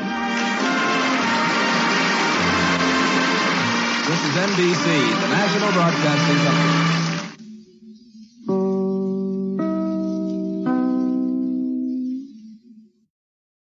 Put the sun into summer with ITV and this week's TV Times.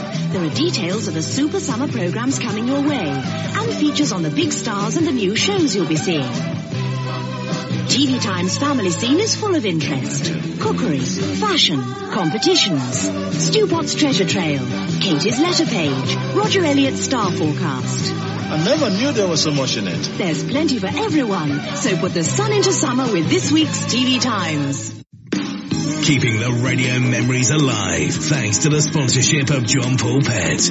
Pet care with a salon pedigree. Visit jppet.com today.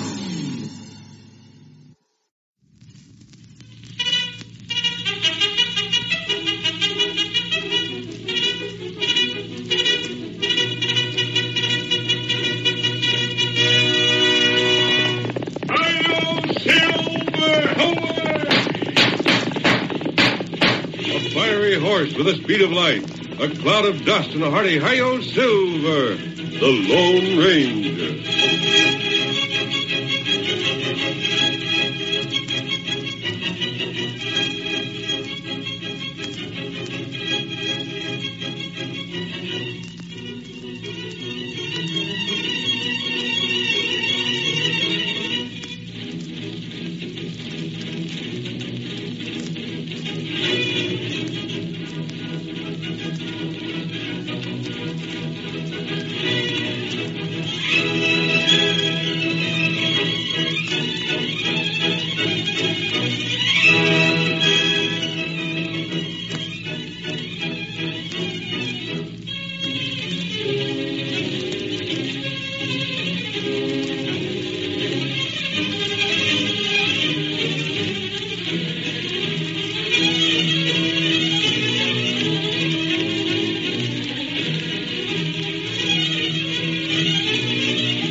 With his faithful Indian companion, Tonto, the masked rider of the plains led the fight for law and order in the early days of the western United States. His strength and courage were always on the side of right against might. No man could match his daring and resourcefulness, and nowhere in the pages of history can one find a greater champion of justice. Return with us now to those thrilling days when the West was young and the Lone Ranger was fighting the greatest battle of his entire career.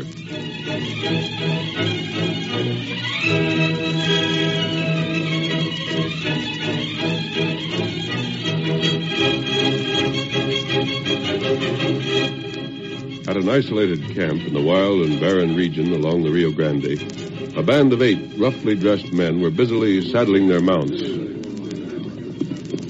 When they had finished, each man jumped to the saddle and urged his horse toward their leader, already mounted and waiting.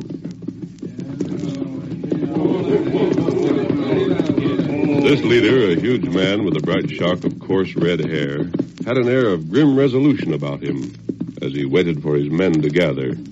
Finally... All set? And I'll tell you where we're going. Got some cows spotted over on the JW range to run off, ain't you? Yeah, hey, but that ain't where we're going this time. No? Eve can wait. If we ain't gonna have trouble, there's another job has to be took care of first. What was that? Graham. You mean... We're riding to his place and getting that hombre. Well, I'd say it was just about time. Wondering how much longer we're going to let that gent meddle. The boss tell you we should? No. But gosh, if you ain't had orders from him... How can I when I ain't seen Stubb in over 2 weeks? Stubb have to bring you your orders all the time, Red? Can't you ever go straight to the boss yourself? You fool, you know I don't know who he is. Don't you? Honest? Think I've been lying to you? Well, I'll tell you. Kind of had a notion you was just saying that to keep us from asking too many questions. Well, you're I weren't blaming you for it, Red. I figured it was just because you thought it was best. Nobody knows who the big boss is, except Stubb. If he's too doggone busy to worry about Graham, then it's up to us to do something without waiting for orders. I don't hanker to fool around till that polecat gets us jailed just cause the boss ain't got around to worrying about him yet. We can't take the chance. If they put up a fight at the ranch, let them have it. But remember this. I want Graham alive. And let's go. Get up. Get up, boy. Get up.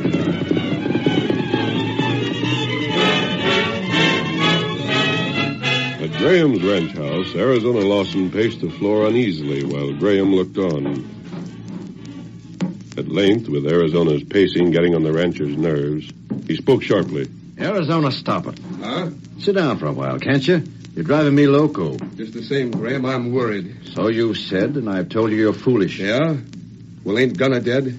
And ain't Turk Rigby and half his gang under arrest by a United States Marshal waiting to hang? They are.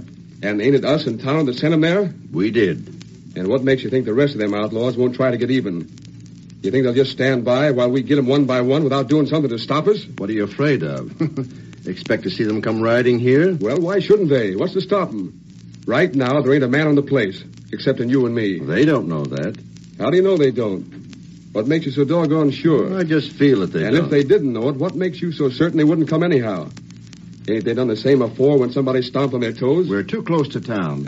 If they attack, the sheriff could be here with the posse inside 15 minutes. Sheriff? Posse? Talk sense. Since when did the sheriff or anybody else around these parts get up enough nerve to fight them crooks? Ain't that why you sent for the masked man in Tonto to help you? Well, ain't it?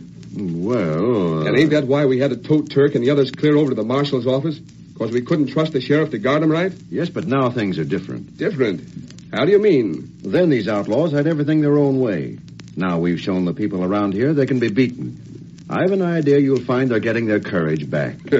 If they have, I ain't seen nothing of it. Well, just the same, I feel... Wait a minute. Who's that? Huh? You better look. Well, I'll be. Graham, if that ain't a tough-looking bunch of hombres, I never seen any. Who do you know it's got red hair, sticking straight up like they was on wires? Red Kemp. The rustler? One of them crooks we've been after? It is. Arizona, get me that rifle. I'm going to... Arizona, don't you move. You dirty little... Graham. Middle in our affairs, will you? Get back. Where you... And take it. I'll get in. Oh! You murderers. You've killed him. If we did, it's what he had coming. He ain't dead, Red. Just creased him. Knocked him out. And take him along. You can take him with you. Yeah. Give me a hand with him, fellas. What do you want? You and your pards have been making things hot for us, Graham. What do you mean? Well, now it's our turn. Walk ahead of me, Graham. We're taking a little ride into the hills.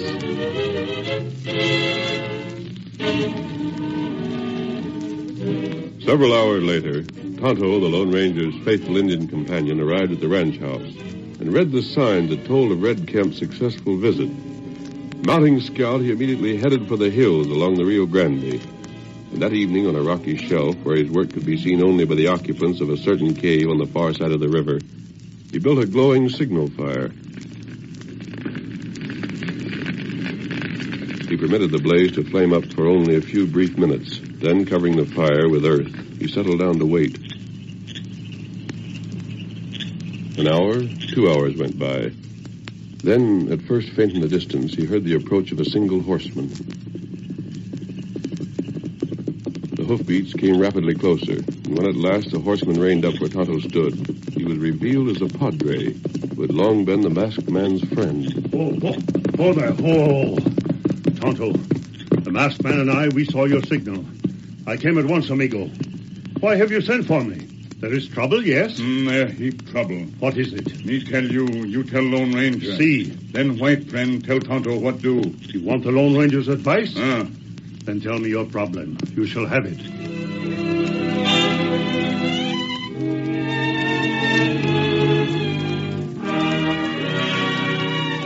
When Tonto had told the padre of the affair at the ranch house, the latter mounted again and disappeared into the night. His destination was a cave where the Lone Ranger, who had been seriously wounded, was recovering under the padre's care. The sun was rising in the east when once more the padre joined Tonto. Oh. I've spoken to the Lone Ranger, amigo, and he has told me what you must do. That's good. You have said that you can follow the trail of these outlaws who have struck. Me follow it. That is good. But you are alone, and they are many.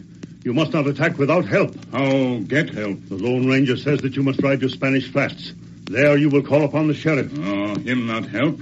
Him afraid. The Lone Ranger has thought of that also. If you will follow the masked man's plan exactly, the sheriff will help you in spite of himself. What me do? That I shall tell you, amigo. Listen.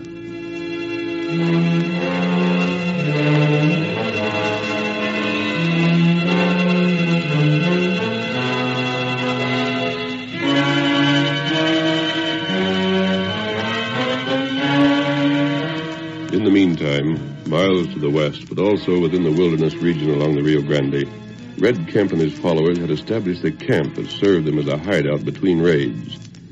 There, Graham and Arizona Lawson, the latter with a bandage around his head where it had been cut with a bullet, were permitted to move around the camp at will, the outlaws realizing that their prisoners could not hope to escape afoot.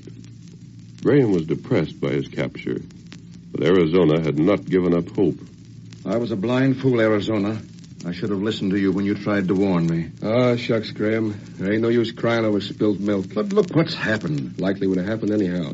Not sooner than later. I know, but just And we ain't same... done for yet, are we? As long as they let us keep on living, we always got a chance. What was that you said, Arizona? Spying on us, huh? Now, what would I want to do that for, huh? Shucks, I just happened to be coming back from the spring and heard a little of what you were saying. Still figure there's hope for you, that right? You ain't always going to have everything your own way. What makes you think you got a chance? Because we still got friends. Yeah. One of them's a Lone Ranger, ain't he? Well, Shucks, he's done for, you know that? Or were you trying to run a bluff? Anyhow, there's Tonto. Sure. That's what I've been figuring on. Huh? I mean to get him, too. You think he's loco enough to let you get your hands on him? You do, you're crazy. That redskin's smart. Thinks a lot of his friends, though, don't he? What do you mean by that, Red? You fellas notice us taking any trouble to hide our trail coming here? You mean you didn't on purpose? Sure not.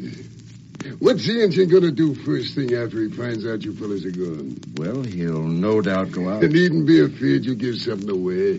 I'm way ahead of you. The Injun's going to get in our trail. And he'll be able to follow her, too.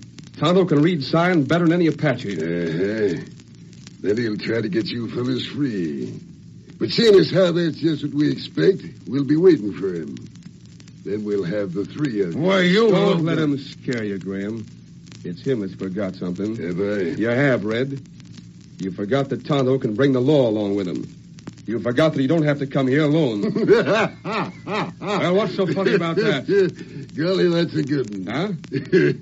You tell him, Graham. Arizona, he means the law won't dare come here. But why? You know that, Arizona. It's the very thing we were discussing yesterday before these fellows showed up. These outlaws have been too well organized. Led by this man who's kept his identity so well hidden, they've punished everyone who's tried to get in their way. The sheriff may pretend to make an effort to put them down, but his efforts aren't serious, and these men know it. No, Arizona, we can't look for any help from that direction. Then you think these skunks have really got a chance to get Tonto? I'm very much afraid they have. Now, they're dirty. You'd better hope we have a chance, Arizona. Huh? Because that's the only reason we've kept you two gents alive.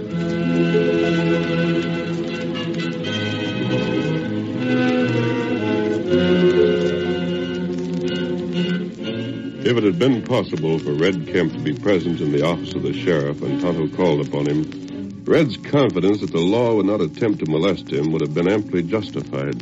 Injun, you mean to say you can lead us to Red's hideout? That's right. Here, map.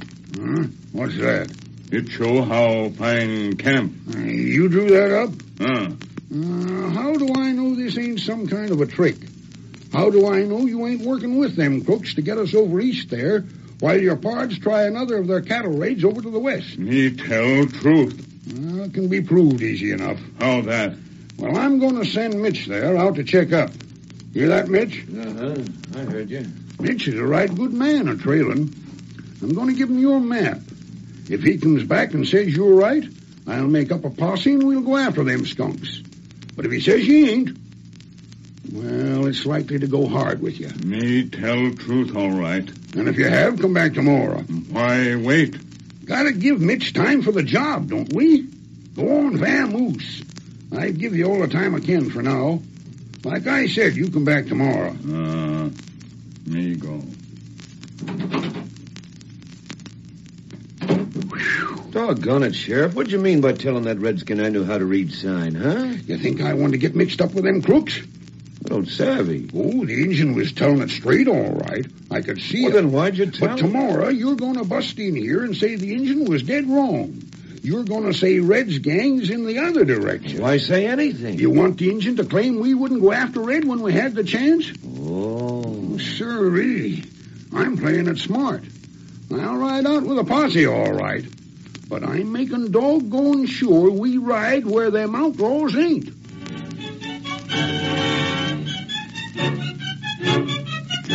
The curtain falls on the first act of our Lone Ranger drama.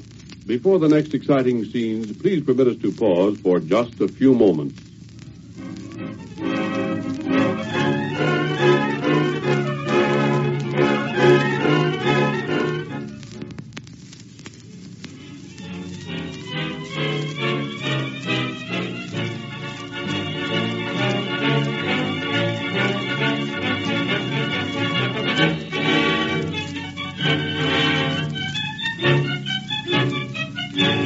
Now to continue our story.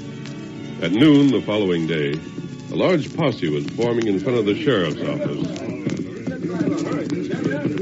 The sheriff, looking on, addressed his companion in a voice too low to be overheard by the others. Seen anything of that redskin yet, Mitch? Well, maybe he won't show up after all. But you know what to say if he does, don't you? Sure. Well, see that you don't forget. We have to make this look good. Hey, what's that? Golly, it sounded to me like the Injun. Yeah, there he is, just round on the feed store. This is sort of a dirty trick we're playing on him, Sheriff. Think I don't know it? Well, then why don't we just this once make a real try to... You keep out of this. But we can... Ain't you seen what's happened to the others that made a real try for them crooks? How many of them are still living now? Yeah, I know. Then leave me handle this. I ain't doing it because I like to. It's just a case of plain common sense. Uh-huh. Hi there, Injun. Holly! Where you been? We thought you weren't coming. Oh, fella.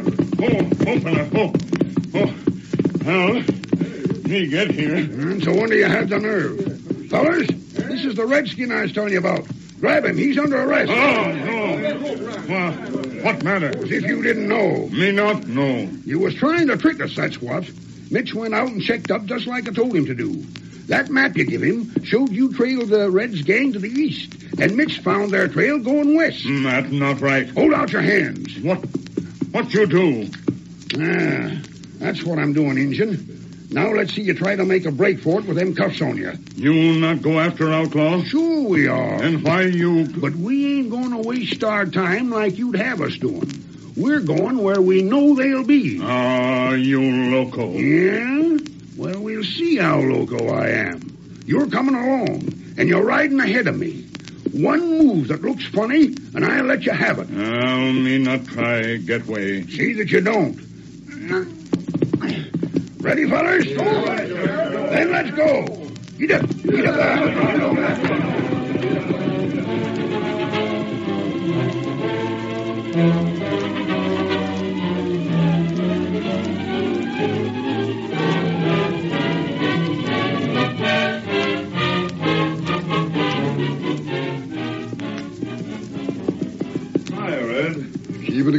watch, eh? Sure. Oh, fella. Well, there. No sign of the engine, eh? Nothing at all. Well, you can quit standing guard and go on back to the camp. That engine ain't showing up. Huh? Pete didn't tell you when he rode by, eh? Tell me what? I sent Pete to Spanish Flats to keep a watch on things. The engine trailed us all right. But when he told the sheriff pretended he didn't believe him. Well, I'll be switched. And better yet, he put the redskin under arrest. That's a good one. Told the boys the sheriff was too scared to take any chances on meeting up with us, didn't they? Shucks, I said the same thing. Well, come on then. Wait a second. I was just thinking. Only reason you wouldn't let us finish off Graham in Arizona was because you figured as long as they was alive, the Redskins come after them, didn't you? Well, if the Redskins been arrested, he can't come here. Sure, you're right. Hadn't we better take care of them two gents then? Maybe we had. I'll go. But you come on. We can decide what's best while we're riding back. Get up, fella. Yeah. Go, get up. Get up, get up.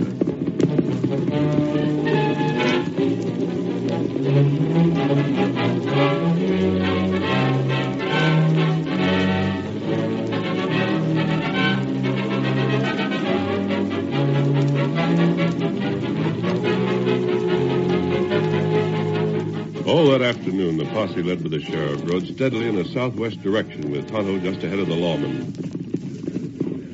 Mitch had been riding in the rear with the others, but suddenly he spurred his horse forward and drew up beside the sheriff. Get up, boy. Get up there. Get up, boy. Get up. Steady, fella. Steady. Howdy, Mitch. Yeah. What do you want? I seen something. Huh? Tell the engine to ride up ahead a little further so as we can talk. But what? Now, go on. This is important. Hey, engine. Ride up ahead of us some more. We aim to do some talking you ain't to hear. But don't you go too far. I'll tell you when to stop. You follow orders. Tonto, do it. Get him up, Scout. That'll do. Hold it. Now, what's ailing you? Sheriff, we're on somebody's trail. You just noticed it? Well, I just... Shucks, we've been following this same trail for the past hour. I've been doing it on purpose. You have? Sure. We know Red and his men are in the other direction, don't we? Yeah. Well, then it stands to reason this trail here we're following couldn't have been made by them, so we can't be heading for trouble. Oh. Likely was made by some mixed sheep herders one time or other.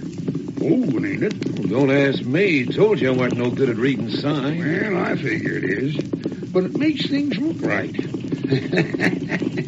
Long as we're following some trail, it ain't our fault if it turns out to be the wrong one, is it? How was we to know different till we traced it down? Sheriff, I've got to hand it to you. I never thought of that at all. Then you get back with the rest of the boys and quit your worrying. It ain't necessary. Yeah. Back, fella. All right, Redskin, you can come closer now. And don't forget, I've got this here gun trained on you every foot of the way.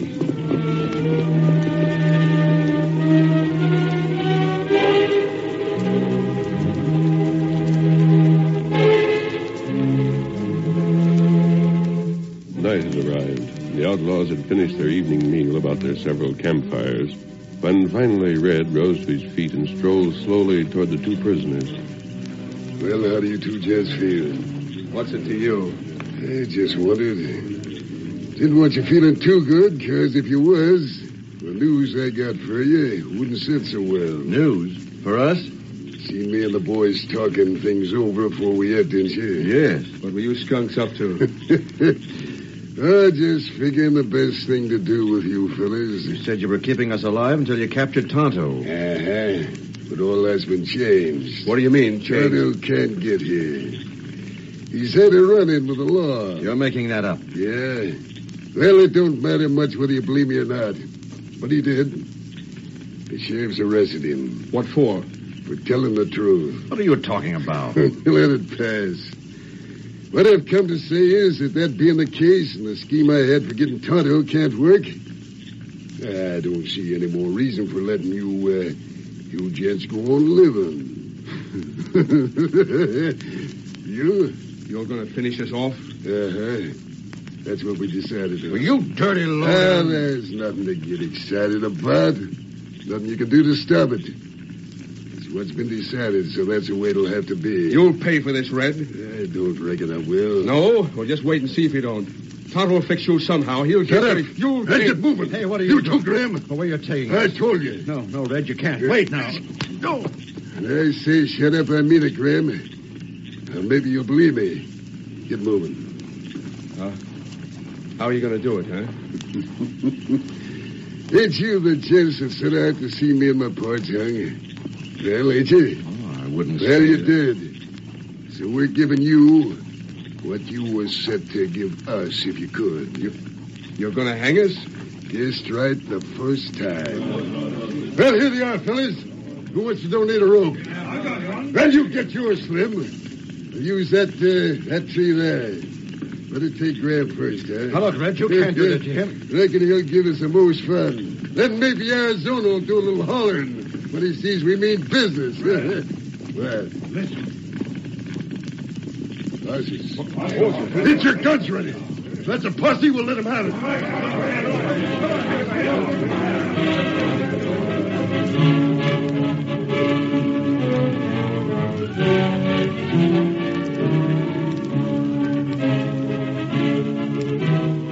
At almost the same moment the outlaws heard the approach of the posse, the lawman, topping a rise, stared down into a large hollow that contained the outlaws' campfires. The sheriff's astonishment was at first so great he could only stare. Then, Sheriff, that's Red's camp. You hear me? You fool, you was following Red's trail all the time. Well, what'll we do? Maybe we can get away without their knowing we was near. Maybe. But how'll we explain? How can we... Get him up, Scout. Get him up, brother. Hey, the engine. Hey, hold on there. Stop or I'll shoot. He's riding straight for their camp. Doggone him. I'll bet he knew all the time I wouldn't drill him, even if he made a break for it. Now we can't back out. They're sure to know we're here. You're telling me we're in for it. Fellas, there's the crooks we're after. Come on, let's ride them down. Get up there.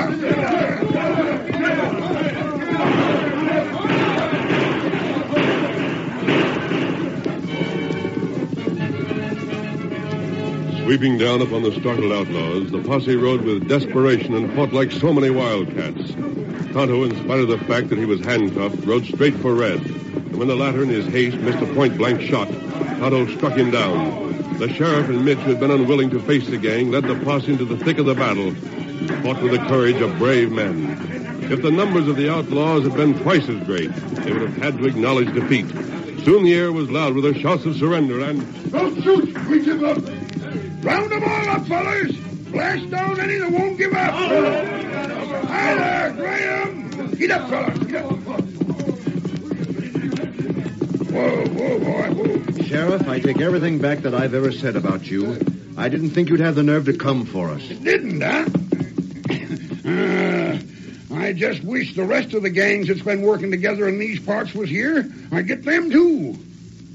Well, anyhow, you made a doggone good start. And I'll, excuse me a second, huh? Why, sure. Tonto, wait for me. Me wait. Come over here where it's kind of dark. What matter? First thing, I aim to take these cuffs off you.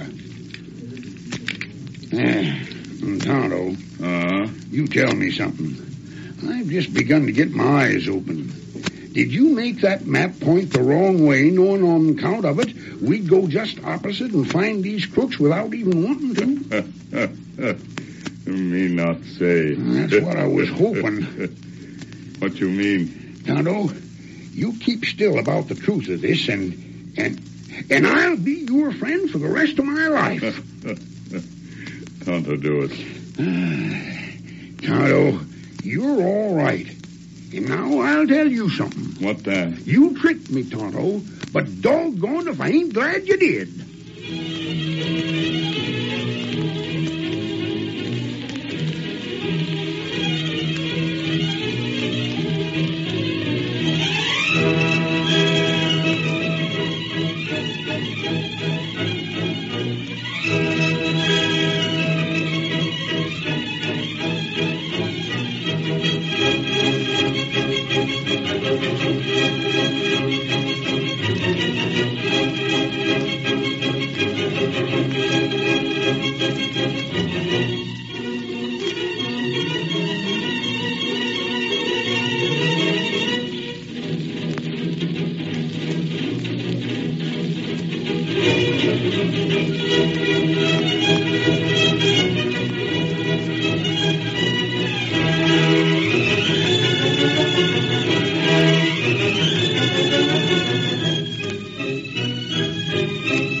just heard is a copyrighted feature of the Lone Ranger Incorporated.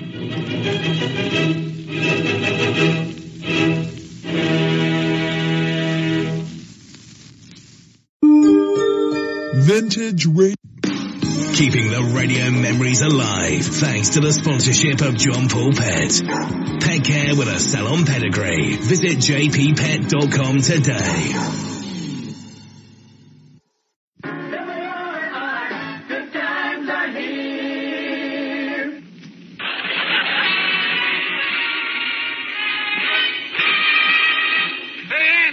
That music say? Yes, sir, Amos. That music say, good health to all from Rexall.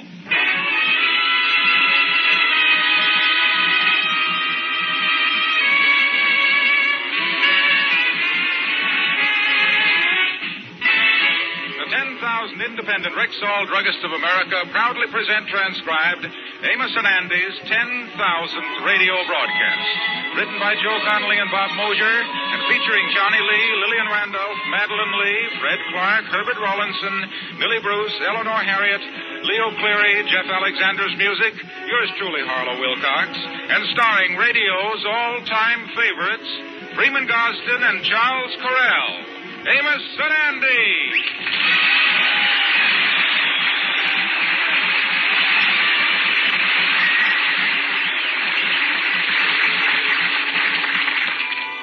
How do you do, ladies and gentlemen? This is Freeman Gosden.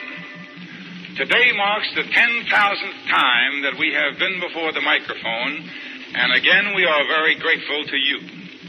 Our good sponsor, the Rexall Drug Company, in honoring this 10,000th broadcast, has asked us to tell you about Plenamins. Well, they are the finest multiple vitamin we have ever encountered.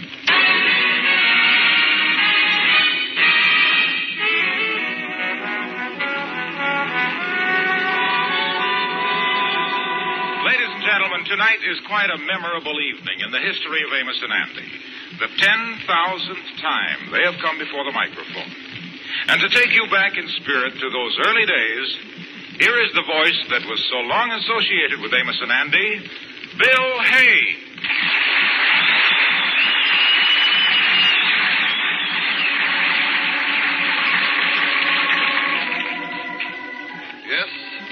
It seems to me like it was only yesterday I was introducing Amos and Andy.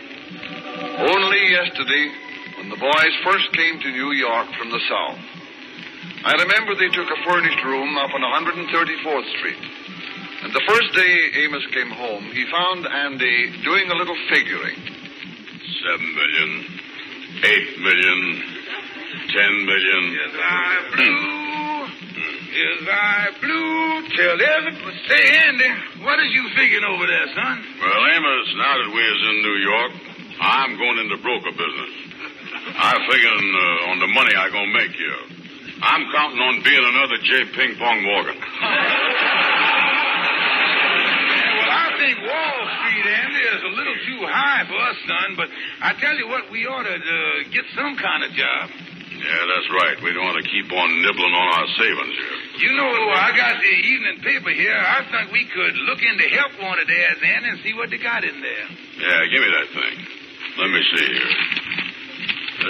Look at this news item here. It say we is exporting cheese to France, and all the Frenchmen is happy about it. Where do it say that, Andy? Right here in this headline. Look at there. Thousands cheer as Limburger arrives in Paris.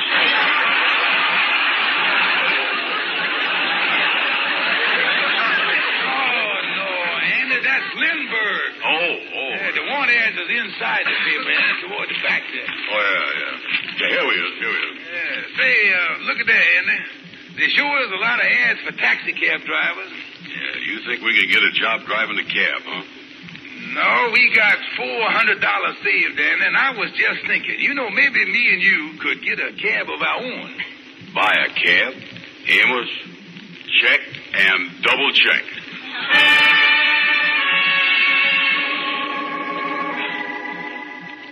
Well, it was soon after this that Amos and Andy met one of their fabulous friends. It was Andy who met him first. One afternoon, Andy joined a crowd on the sidewalk watching a new skyscraper going up in downtown New York.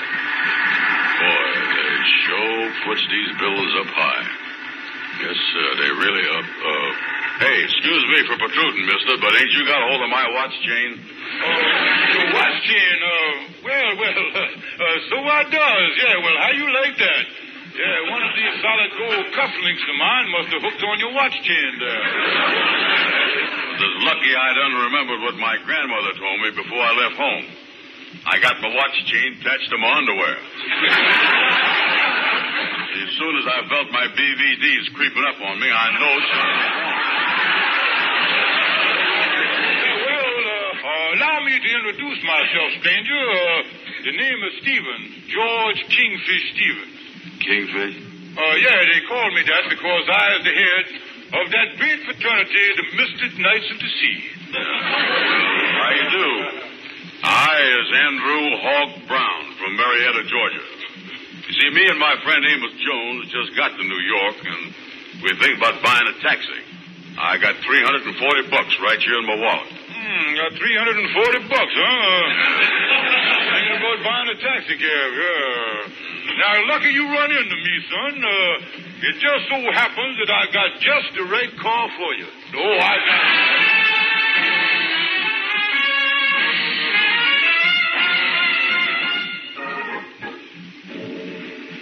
Yes, sir, Amos. There she is, parked at the curb. Our new taxi cab. Yeah, well, I know this fella you called the Kingfish that you met give you a bargain, Andy, but the top of this thing is all sheared right off. Look at there. While you're driving, the breeze is going to come right in there and hit the passengers right in the face. Well, now, that's all right, Amos. And you know what we can call it? The Fresh Air Taxi Cab Company of America, Incorporated. Yeah, well... That's good, Andy. Let's start up the thing here and take a little ride. I want to hear that Stutz Bearcat engine, boy. Yeah, let me open the door here. Yeah, go ahead. Up the daisy. Pick up the door there, Andy. Throw it in the back seat. Now, let me get the thing started. Yeah, start up.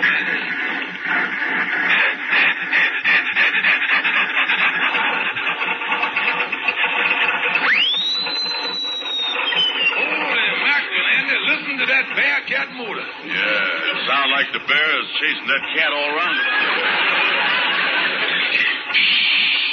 Andy, she's boiling over. Uh-oh, there goes the radiator cap. There goes the radiator, too, Andy. Look at that, Andy, the flame. Yeah, let me...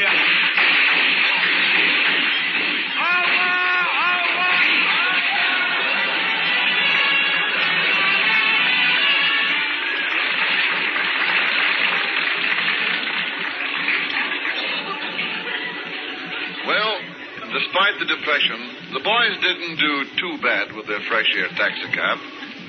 Then, one Sunday after church services, love came to Amos Jones. The minister is standing at the front door of the church talking to a young girl as Amos approaches. Excuse me, sir. I just want to tell you how much I enjoyed the services today. They sort of hit home with me, especially that part about the golden rule. Thank you, Amos. You two know each other? Amos Jones, this is Miss Taylor. Miss Taylor? Yes, Ruby Taylor. Yeah, how you do? I'm glad to know you. Thank you. Same to you. Well, I hope you'll be here next Sunday. Yes, sir, I'll be here. Thank you, sir, and goodbye. Goodbye. Is you going down this way?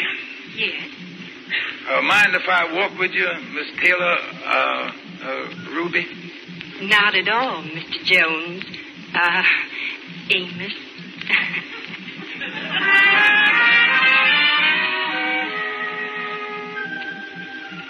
And it was just about that time that love came to Andy Brown, but in somewhat different surroundings. You know something? You is about the sweetest, prettiest, gentlest flower that I has ever had the pleasure of running into. Look, big boy, would you mind sitting still while I can use this manicure?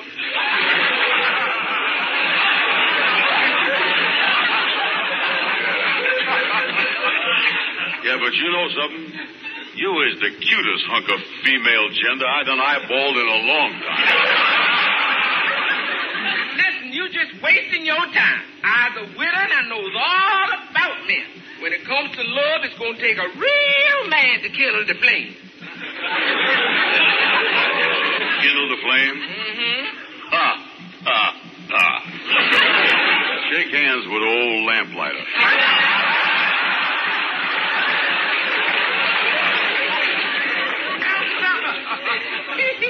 You is kind of cute at that.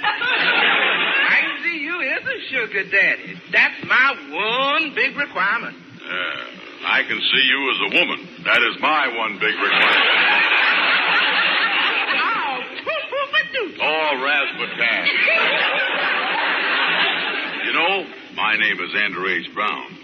What's yours, honey? You can just call me Madam Queen.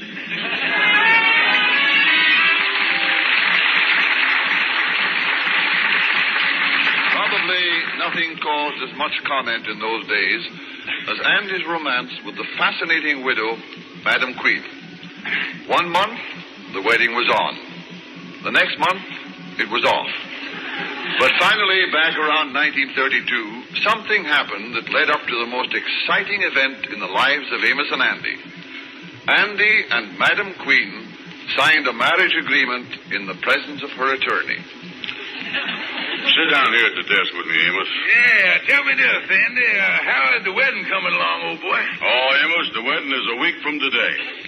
I'm finally going to asphyxiate myself with the orange blossom. Yeah, well, this is something, Andy. Say, I know Madam Queen is a widow, but whatever happened to her first husband, Andy? Well, he was lost at sea or something. I think he tried to spear a whale and fell off the poop deck. Well, you know, this marriage to Madam Queen may be all right, but I think I know somebody who's going to take it a little hard, Andy, and that's your secretary.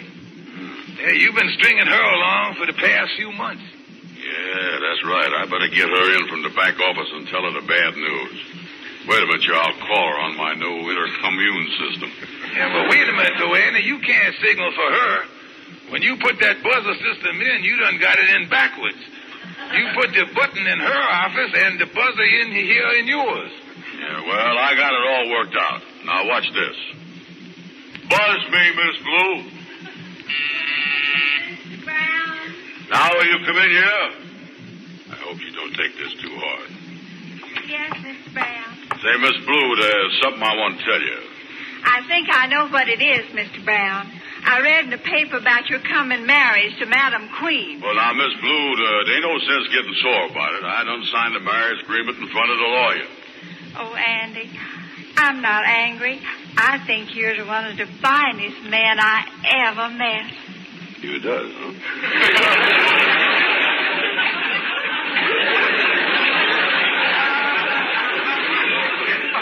Oh, Andy, all my life I'll cherish the memory of the time we spent together.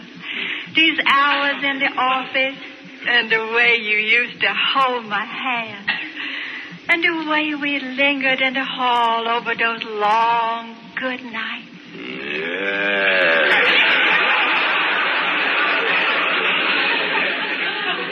Well, Amos, I wonder how binding that agreement is. Amos.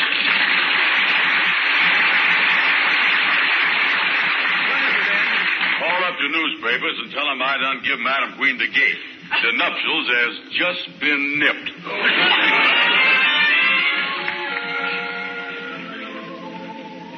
Well, if you remember, Madam Queen didn't take the news sitting down. The next Andy knew, she had started legal action. You mean Madam Queen is going to sue you for breach of promise, Andy? Yeah, and Amos, I is scared. She has done engaged the law firm of Steel, Stone, Hard Rock, and Flint.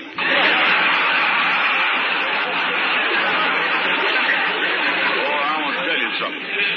That is the roughest combination since Notre Dame let the four horsemen loose, you know. Is they after you, Andy? After me, I'll say they is. I has been hiding for 10 days. They're trying to serve me with a summons. I'm scared to go home. And I jump in the closet every time I see a stranger. Yeah, well, say, wait a minute, Andy. Here comes somebody across the street that might help you. You know it? Oh, boy, I need help. Who is it? It's your old friend, Fred Gwendell, the newspaper man. Oh, yeah, good old Fred. Let me let him in here. Come on in, Fred, old boy. Well, there, boys, greetings and salutations. Glad to see you. I suppose you come over here to get the newspaper story about me busting up with Madam Queen. No, boys, no. I am through with the newspaper business. Through with the newspaper. Yes. Oh, you done give it up, Fred? What happened? Well, the editor wanted me to write a gossip column telling scandal about my friends in town. Well, I wouldn't do a dirty trick like that to my friends.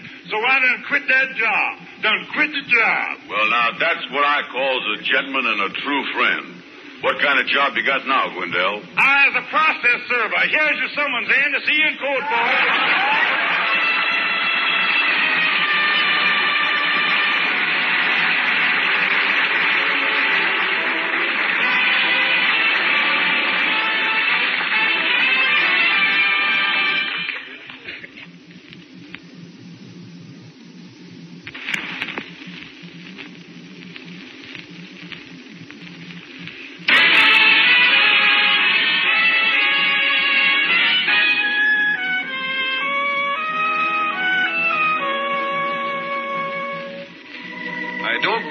Anything in the history of Amos and Andy ever got a more exciting grip on the people of America than the trial of Madam Queen versus Andy Brown. It was the Kingfish who got Andy the lawyer. Yes, I remember the day that Andy and the Kingfish walked into the office of the one and only Algonquin J. Calhoun. Calhoun, excuse me. I didn't know you was busy. Be with you in a minute, boys. I'm on the phone here talking to a client of mine up at Sing Sing. Hello? What's that, Flora? You say they done shaved your head. And you say they done slit your trouser leg. What's that? The warden said you can have anything you want for supper. Oh, and you want my advice? Well, whatever you do, bub, don't sit down.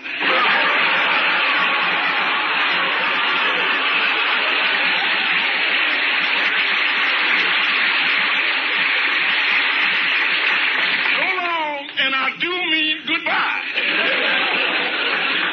Oh, me. And this is my lawyer, Kingfish Eyes Regusted.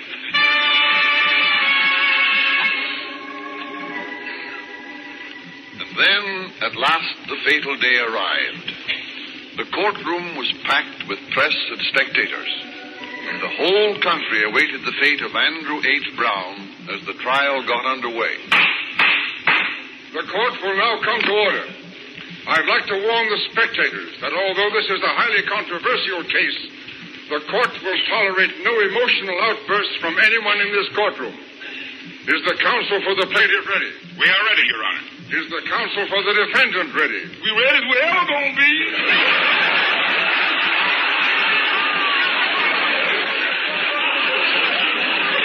Will the counsel for the plaintiff present his case? Oh, I was scared, Amos. They got an all-woman jury. Look at them sitting there in that box. Andy, it's their duty, though, to be fair. Fair. They're sitting up there like 12 cats in front of a rat hole. And believe me, Amos, I is the rat they're waiting to pounce on. Wait a minute, Andy. Mr. Hardrock is going to speak now. Wait a minute. Your Honor, ladies of the jury, we intend to prove that my client, Madam Queen, has suffered the mortification of a woman scorned, the bitter heartache of jilted womanhood, the financial loss of an unsuspecting widow who put her trust in a scoundrel, Andrew H. Brown. I intend to prove to this court and jury that this vicious reptile Yes, in the next 2 days, there was a long parade of witnesses for the plaintiff. In the heat of the trial, even some of Andy's old friends testified against him, including, of all people, his old buddy, Brother Crawford. Now, Brother Crawford, would you please tell the court just what happened when you introduced the defendant, Andrew H. Brown, for the first time to your 21-year-old niece? Well, he came to call one evening. I introduced him to my niece. My wife and I went into the kitchen to get some coffee for them. And when I returned 3 minutes later, I found him with his arms around her, hugging her. Did he offer any explanation for his conduct? Yes. He said he was teaching her the jiu-jitsu. I see. Well, did you accept that explanation? Well, all I know is if that was the jiu-jitsu, the Japanese certainly have a wonderful time.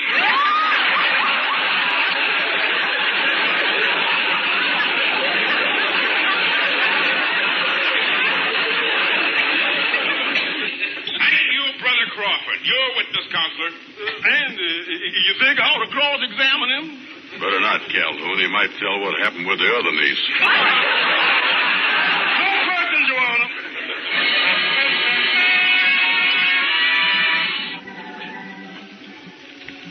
Yes, Madam Queen's attorney left no stone unturned to prove his case that Andrew H. Brown was a philanderer.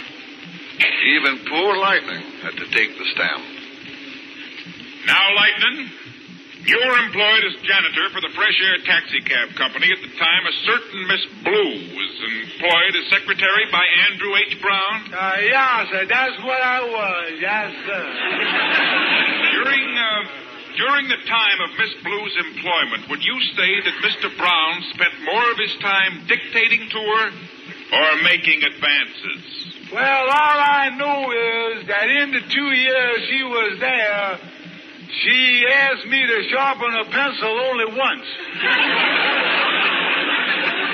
That's all. You may step down, Lightning. Yeah, sir. I'll whiz on out of here, y'all. Now, for my next witness, I would like to call to the witness. Then came the long-awaited bombshell. On the third day, Madam Queen took the stand. If there's another disturbance while Madam Queen is testifying, I shall order the courtroom cleared. Proceed, Counselor. Madam Queen, this document marked Exhibit A is the marriage agreement that Mr. Brown signed in my presence, is it not? Yes. Thank you, Madam Queen. Your witness, Counselor. And watch me wrap this old gal around my finger. Now, Madam Queen, I'd like to ask you a few questions. Wait a minute, Shrimp. Whose face that you think you is shaking your finger in? Well, What's the matter with you? Ain't you learned no manners at all? Yes, ma'am. Where was you from up? In a reborn school? No, ma'am. Like this. Shaking your finger in my face. Ain't you looking for trouble? Your Honor. Yes, Counselor. If the witness is through with me, she can get out off the stand.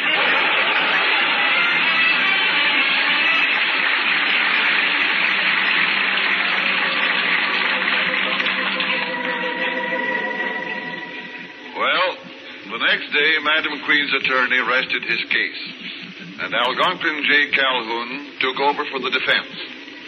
Amos took the stand and did the best he could. And then came the Kingfish. Thank you, Mr. Kingfish Stevens. I think you have given a glowing account of poor Mr. Brown's sterling reputation as far as women is concerned. That'll be all. Well, let me get down from here. Stevens, sit where you are. Oh, me, I was afraid of that. Stevens, do you know the meaning of the word perjury? Perjury? Do you know you can go to the penitentiary for deliberately lying to protect your friend? Do you realize that giving false testimony is a criminal offense?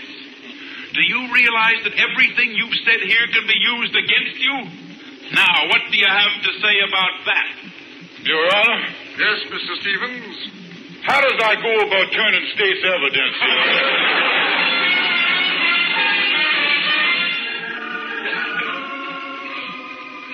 And on the last day of the trial, The defendant, Andrew H. Brown, took the stand. And he had a pretty rough time of it, especially in the cross-examination when Madam Queen's attorney read Andy's love letters. Now just listen to this next one. Honey, baby, sweetheart, darling.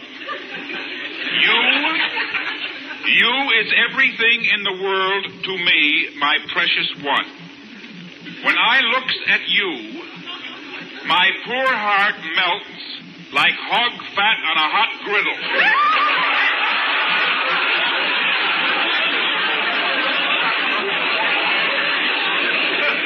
I cannot wait until the day I makes you my child bride, sweet baby doll.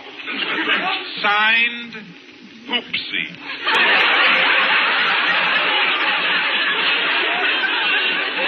Mr. Brown, did you write this letter? Well, seems like I is and seem like I ain't. But it seem more like I is than it do like I ain't. I see.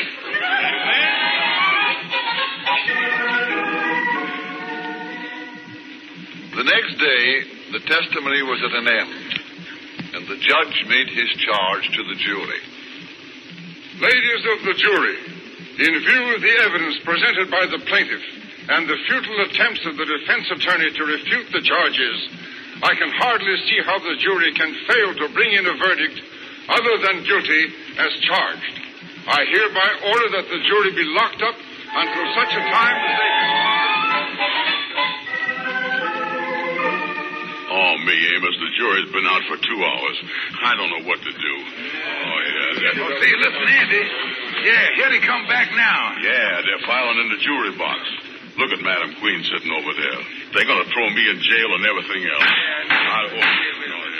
Ladies of the jury, have you reached a verdict? Yes, Your Honor, we have.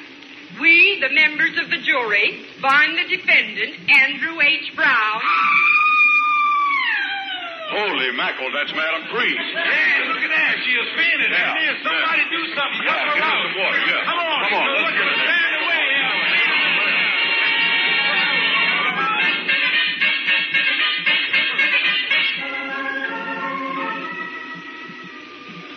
Yes, when Madam Queen screamed and fainted in the courtroom, people everywhere wondered why she had screamed. Very shortly, the judge spoke to the courtroom, and we reached the turning point of the famous Madam Queen breach of promise trial. The court has just ascertained why Madam Queen fainted. She fainted because she saw her first husband, the husband she thought had been lost at sea, seated in the back of the courtroom. Therefore, in view of the fact that Madam Queen already has a husband, the suit against Andy Brown for breach of promise is invalid. Case dismissed. Oh, wonderful, Andy. Andy, congratulations, boy. Oh, yeah, thank you, Amos. Thank you, everybody. Thank you. Look, folks, Mr. Brown is exhausted here. Please stand back there. Yeah, come on over here and sit down, Andy. Come on over here. Oh, yeah, Amos, I has done in, you know it. I'm going to tell you one thing. I has done learned my lesson. Women's has been the ones that's got me into this mess. Women's has got me into trouble all my life. And I tell you, Amos, I promise you right now that I ain't never going to look at no woman again as long as I live. Well, that's fine, Andy. Excuse me, please. What is it, miss? Yeah, you want something? Well, I've been sitting in the court through the whole trial, and my sympathies have been with you through the whole case. And I just wanted to tell you, I know that a man with such beautiful, soulful eyes just couldn't be guilty. Good evening. Excuse me, Amos. Where you going, in? To find her name and address. That is the cutest honey baby doll I've ever seen in my whole life.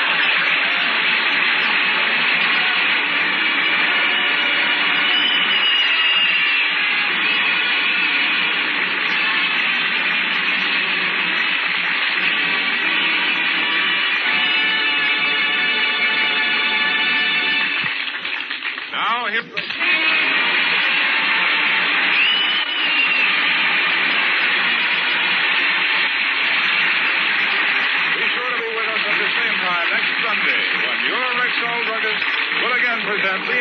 Andy Show, directed and transcribed by Cliff Howell. Stay tuned for the Edgar Berg and Charlie McCarthy program, which follows immediately over most of these same stations. This is the CBS Radio Network. Classic shows from the golden age of radio. This is the Rocket Classic Radio Network.